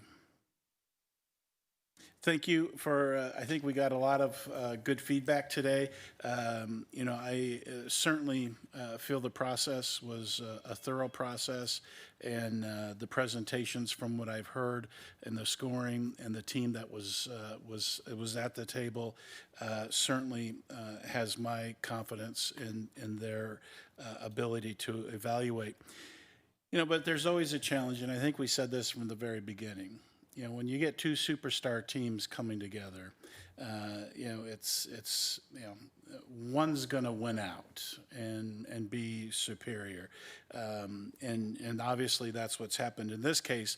But the best of both worlds is we can carry the team forward, and I hope we really do see that as we go forward. And very impressed with what has been brought to the table. So appreciate everybody's work to get us to this point. I think that's it for me. Do we have any other questions from council? On those experience audits, kind of inviting the community to participate in that and making sure that it is a participatory, not opening up to everybody, but being very thoughtful about who's kind of included in that. Mr. Mayor, if I could make one more comment. I know this is a little unusual, but I've developed a strong relationship with Rob Hampton, and I just wanted to say I had the unfortunate task of having to call Rob, and I can express that he was the utmost professional and very gracious in that phone call in what otherwise would be very difficult circumstances, and I just wanted to thank him for that and all the work that he's done to this date. I've developed a strong relationship with him, and I appreciate the work that he and his team have done. I know that's unusual for me to say, but I just wanted to share that.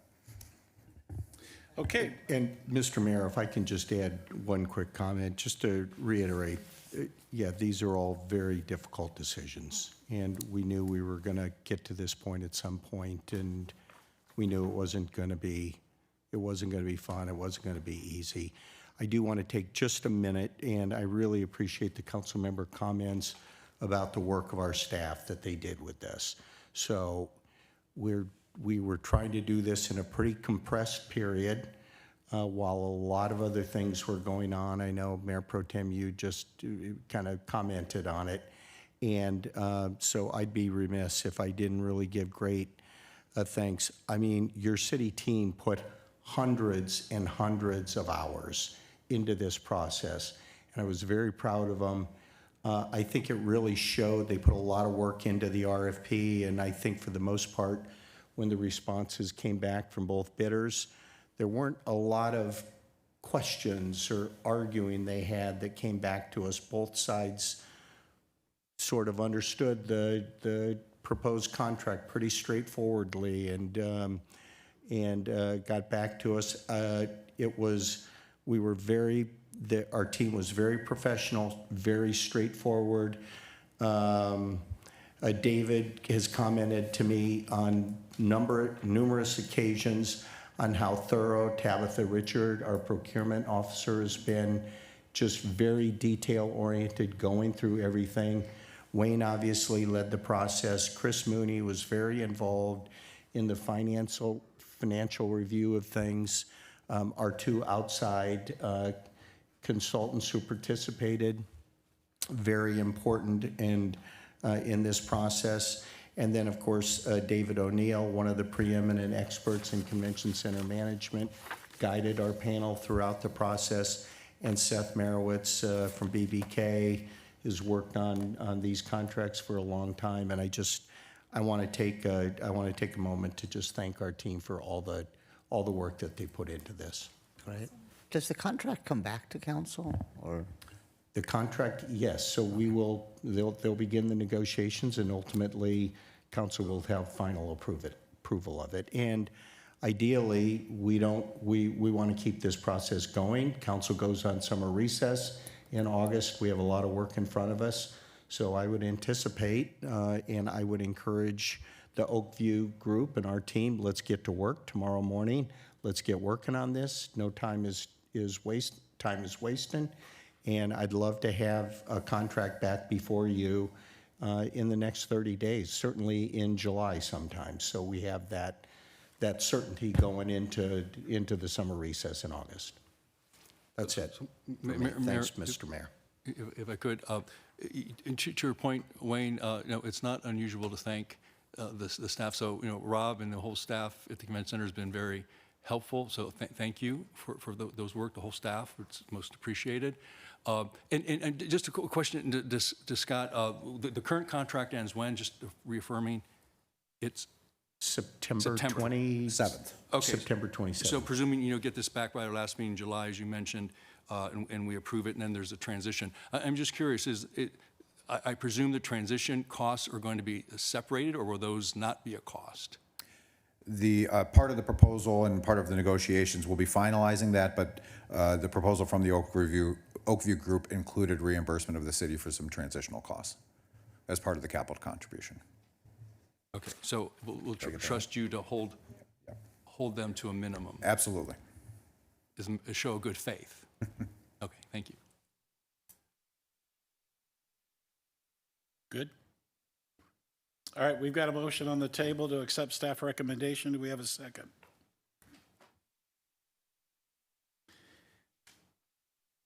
Seconded by Mayor Pro Tem. All right, City Clerk, you're on. Motion carries 5-0. Thank you. Are you going to read something to me? Doesn't require. See, you're messing me up. Okay, so I don't read that either. No. Okay, we're good. Next item is public comment on non-agenda items, and we do have a few. This time's been set aside for members of the public to address City Council on items of general interest with subject matter jurisdiction of the City of Palm Springs. Everybody has 2 minutes each. First speaker is Jane Dodd. And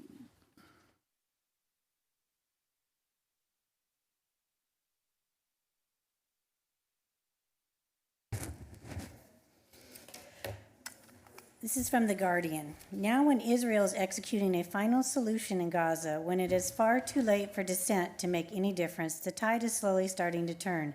Now that Gaza is flattened, turned into mass graves and rubble, people who have kept quiet for the past 19 months are slowly starting to speak up. Now that Israel and the U.S. are not even trying to pretend that they aren't intent on emptying Gaza and the West Bank of Palestinians, of taking control of all that land, some criticism has started to trickle in.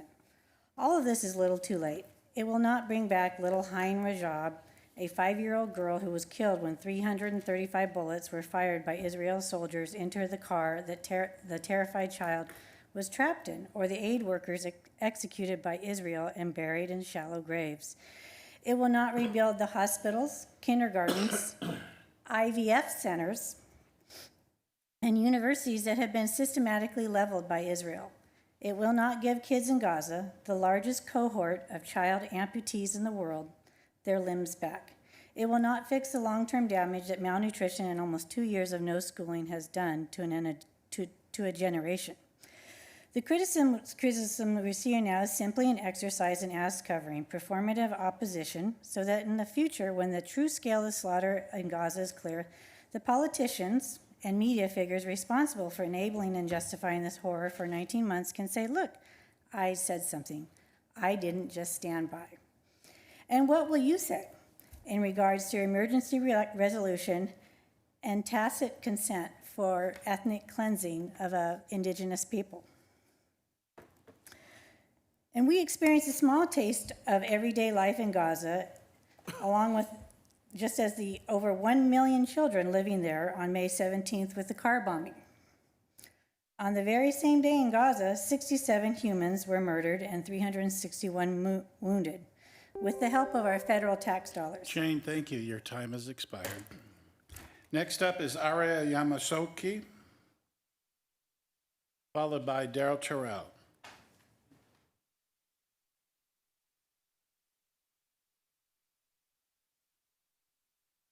Daryl, we've missed you. I mean, it's on Thursday since you guys is on Wednesday. I could come now. Oh. Good evening, Honorable Mayor and Honorable City Council. My name is, as you know, Daryl Terrell, a neighbor from Moville. 11 days ago, evil have touched this community. Today, we are reminded of what is good, that there is courage, compassion, empathy, unity, and most of all, there's love. That's the Palm Springs that we have always seen over the years. You have reminded our nation that together there is nothing we as one people, one community cannot overcome. Thank you, Honorable Mayor, Honorable City Council, Chief Mills, Fire Chief Alvarado, for your courage and leadership through a difficult moment, and all who responded in heroic ways. The outstanding police officers, first responders, and healthcare professionals who were able to, through your professionalism and quick response, save lives and prevented more anguish in this community. All of you represent what's best in this country and what is best in America. As I said earlier, evil sometimes comes from the shadows and steal our joy and take away our peace. Let us not forget, too, that hope is more powerful than fear. Hope moves us to see light when we are tempted only to see darkness. Hope transforms fear into courage. Your community has always, as I have ever known, met challenges with hope and courage. Whether it was a great recession, a natural disaster, a pandemic, whatever times have seen their worst, you've always been at your best. That's when you roll up your sleeves, and that's when we remember we rise or fall together as one community and one people. Thank you. Thank you. Madam Clerk, do we have any other speakers online? No further speakers. How about that? City Council and City Manager requests for upcoming agenda development items. City Manager? Thank you, Mr. Mayor, members of council. If you look at the schedule, the big focus is in June at our 2 regular budget meetings that will be coming up. So we'll have a formal, full budget presentation at the regular meeting on June 11th. We'll be going through a lot of the same sort of format we went through at the study session. And then I did want to mention what I spoke to the finance director about. I know you had a bunch of questions at the last study session. We'll try to assemble all of the answers to all of those questions and send them all out to you. I'm going to try and get them all out to you well in advance of the meeting, so you'll have all of that.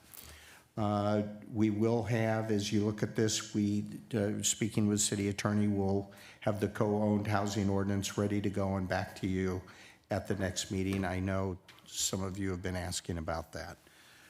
And then on the 17th, we have our joint meeting with all the boards and commissions.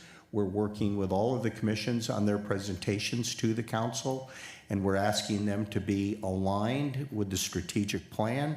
Every one of them has to hold their presentations to 4 slides, Mr. Mayor. So It's doable. We'll keep it moving It's along.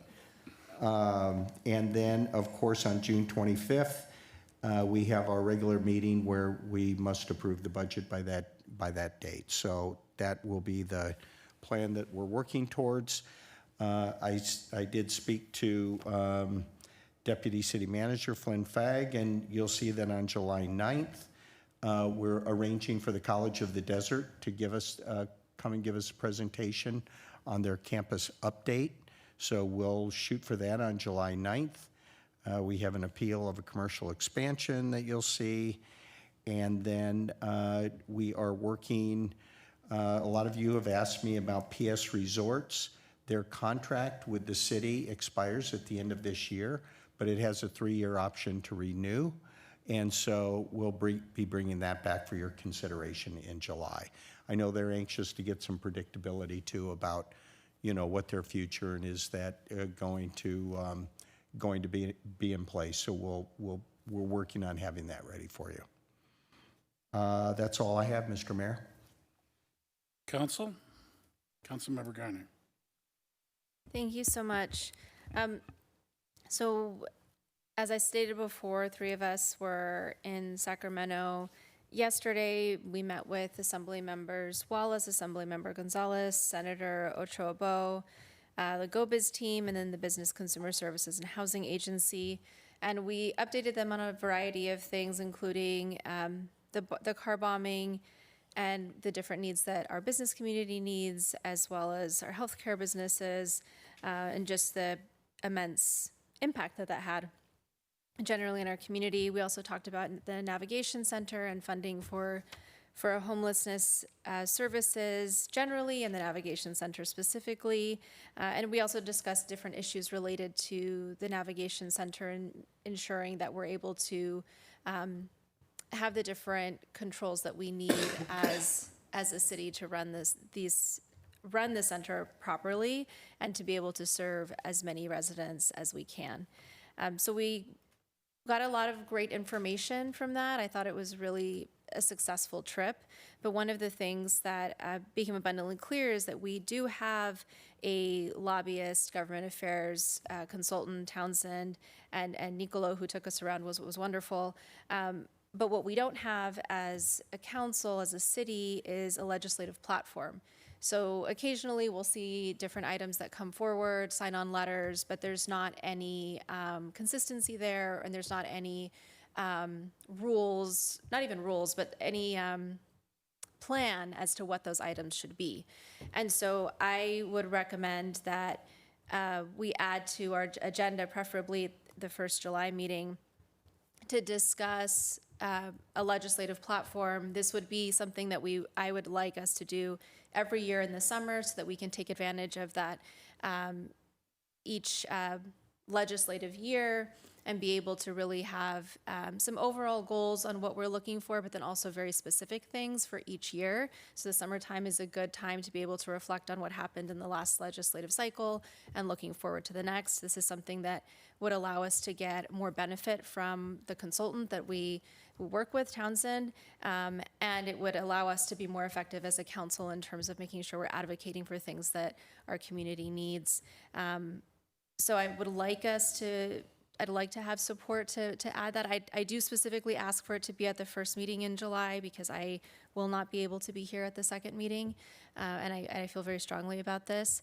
But if we could, my request specifically for staff is if you could kind of initially go over that with Townsend and come back with some starting points for us based on the things that we've already kind of discussed, our strategic plan, et cetera.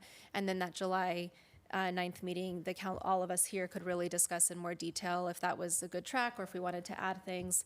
and where we wanted to go from there. I know Nicolo from Townsend already has done this with other clients that they have, so this is not anything new. It's just a more focused structure for us in Palm Springs. Okay, anything else we'd like to add? Councilmember Reddy. Yeah, so City Manager, maybe on the 21st you don't have anything on there, although I'm sure there'll be plenty of things.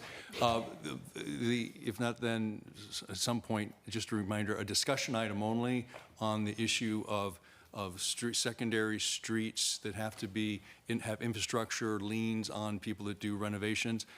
So not any sort of ordinance change, just sort of a description of what it is. We'll have a discussion, and if there's an interest in changing it, we can direct you on any ordinance change to bring back subsequently or not. So just a discussion item. Yeah, and Councilman, I'm glad you brought that up, and if it's okay with the rest of your colleagues, we already had 5 of us who got together, including the city attorney, myself, engineering, and we had 2 other people. We had a group to talk about the issue that you raised and what the implications are, how it could work. One of the things we wanted to do before we brought it back is get together with you and kind of walk through those things and talk about them a little more and see if there was some alignment that made sense for all of us. Thank you. So what I'd like to do is set up that meeting with you before the 21st. So I think it might make for a better discussion. Thank you. And we'll do that. Thank you. All right, Councilmember Bernstein. I just wanted to add something to what Councilmember Garner said about the trip. We also did talk about the effects of tariffs and tourism issues that may be affecting our region. And I agree with having the platform. I also think this kind of a trip was very valuable. You could see that it was important to relay our concerns. You could see that even if they weren't having their own ability to solve the problems for us, that they would be willing to help support and lobby in our efforts with the governor or whoever or the Congress, whoever may be responsible. So I think it was a really very productive trip. And then I also just lastly wanted to announce we're going to have, tomorrow we're actually going to be announcing an AI and Creativity Expo at the Palm Springs Convention Center, June 23rd from 8:30 to 5:30. That will include keynote panels, actual working sessions both for residents and businesses, a pavilion expo with tech experts, an Ask the Experts section. Separately, at the COD campus, there will be a Gen Jam creativity session. It is only $50 to attend, which includes lunch and breakfast and all the sessions, and students go for free, and tickets will be on the Palm Springs Chamber website, as well as sponsorship opportunities. Thank you. Anything else? No, we're not done yet. We weren't able to fly the POW flag on Monday, Memorial Day, because it's not part of our flag policy. So I'm asking council that we bring the flag policy back and specifically call out flying the POW MIA flag on Armed Forces Day, Memorial Day, Flag Day, Independence Day, National POW MIA Recognition Day, and Veterans Day. Do we have support? Unless you can do it by mayoral fiat. I couldn't because I couldn't fly the flag. So, okay, we're going to bring it back and to adopt the flag policy with those dates. Okay, we're going to adjourn the meeting, and to adjourn the meeting today, Mayor Pro Tem. Thank you, Mr. Mayor. I just wanted to kind of acknowledge kind of a big moment in our city. Kitty College, which is the first preschool in the city of Palm Springs. It opened in 1960 by Edith Ritter. Their last day open is going to be Friday. Edith Ritter opened it as a single mom, and she, thousands and thousands of families have been supported at this school. The building itself, which is on Compadre, which is a district for business, was designed kind of in a mid-century modern style by Pertoft, with the assistance of Edith's son, George Ritter, and both of them worked for William Cody. So just a beautiful building, a beautiful space. Since 1978, it's actually been run by Edith Stodders, Kathy Dorfer, and Sandy Saunders. And if you've raised kids here in Palm Springs, there's a good chance you've interacted with Miss Sandy or Miss Kathy personally. They have been the introduction for my family to, in a school setting. My daughter has been at their preschool for the first, for this past year, and just 65 years is just an incredible feat and an incredible service to our city. And so I just wanted to say thank you to that family for really kind of supporting so many children here in Palm Springs, and really want to make sure that this is a building that stays a school. It'd be such a loss to lose this preschool, our first preschool, this historical building. And, you know, thank you in advance to the economic development team and Wayne Olson, who are already kind of thinking on what can we do to ensure that we're supporting kind of future prospects in that redevelopment. So 65 years, that's such a feat. All right, thank you. Oh, happy retirement to Kathy and Sandy. We will adjourn for the next regular city council meeting on Wednesday, June 11th, 2025 at 5:30 PM. Thank you. Jeff, did you want to?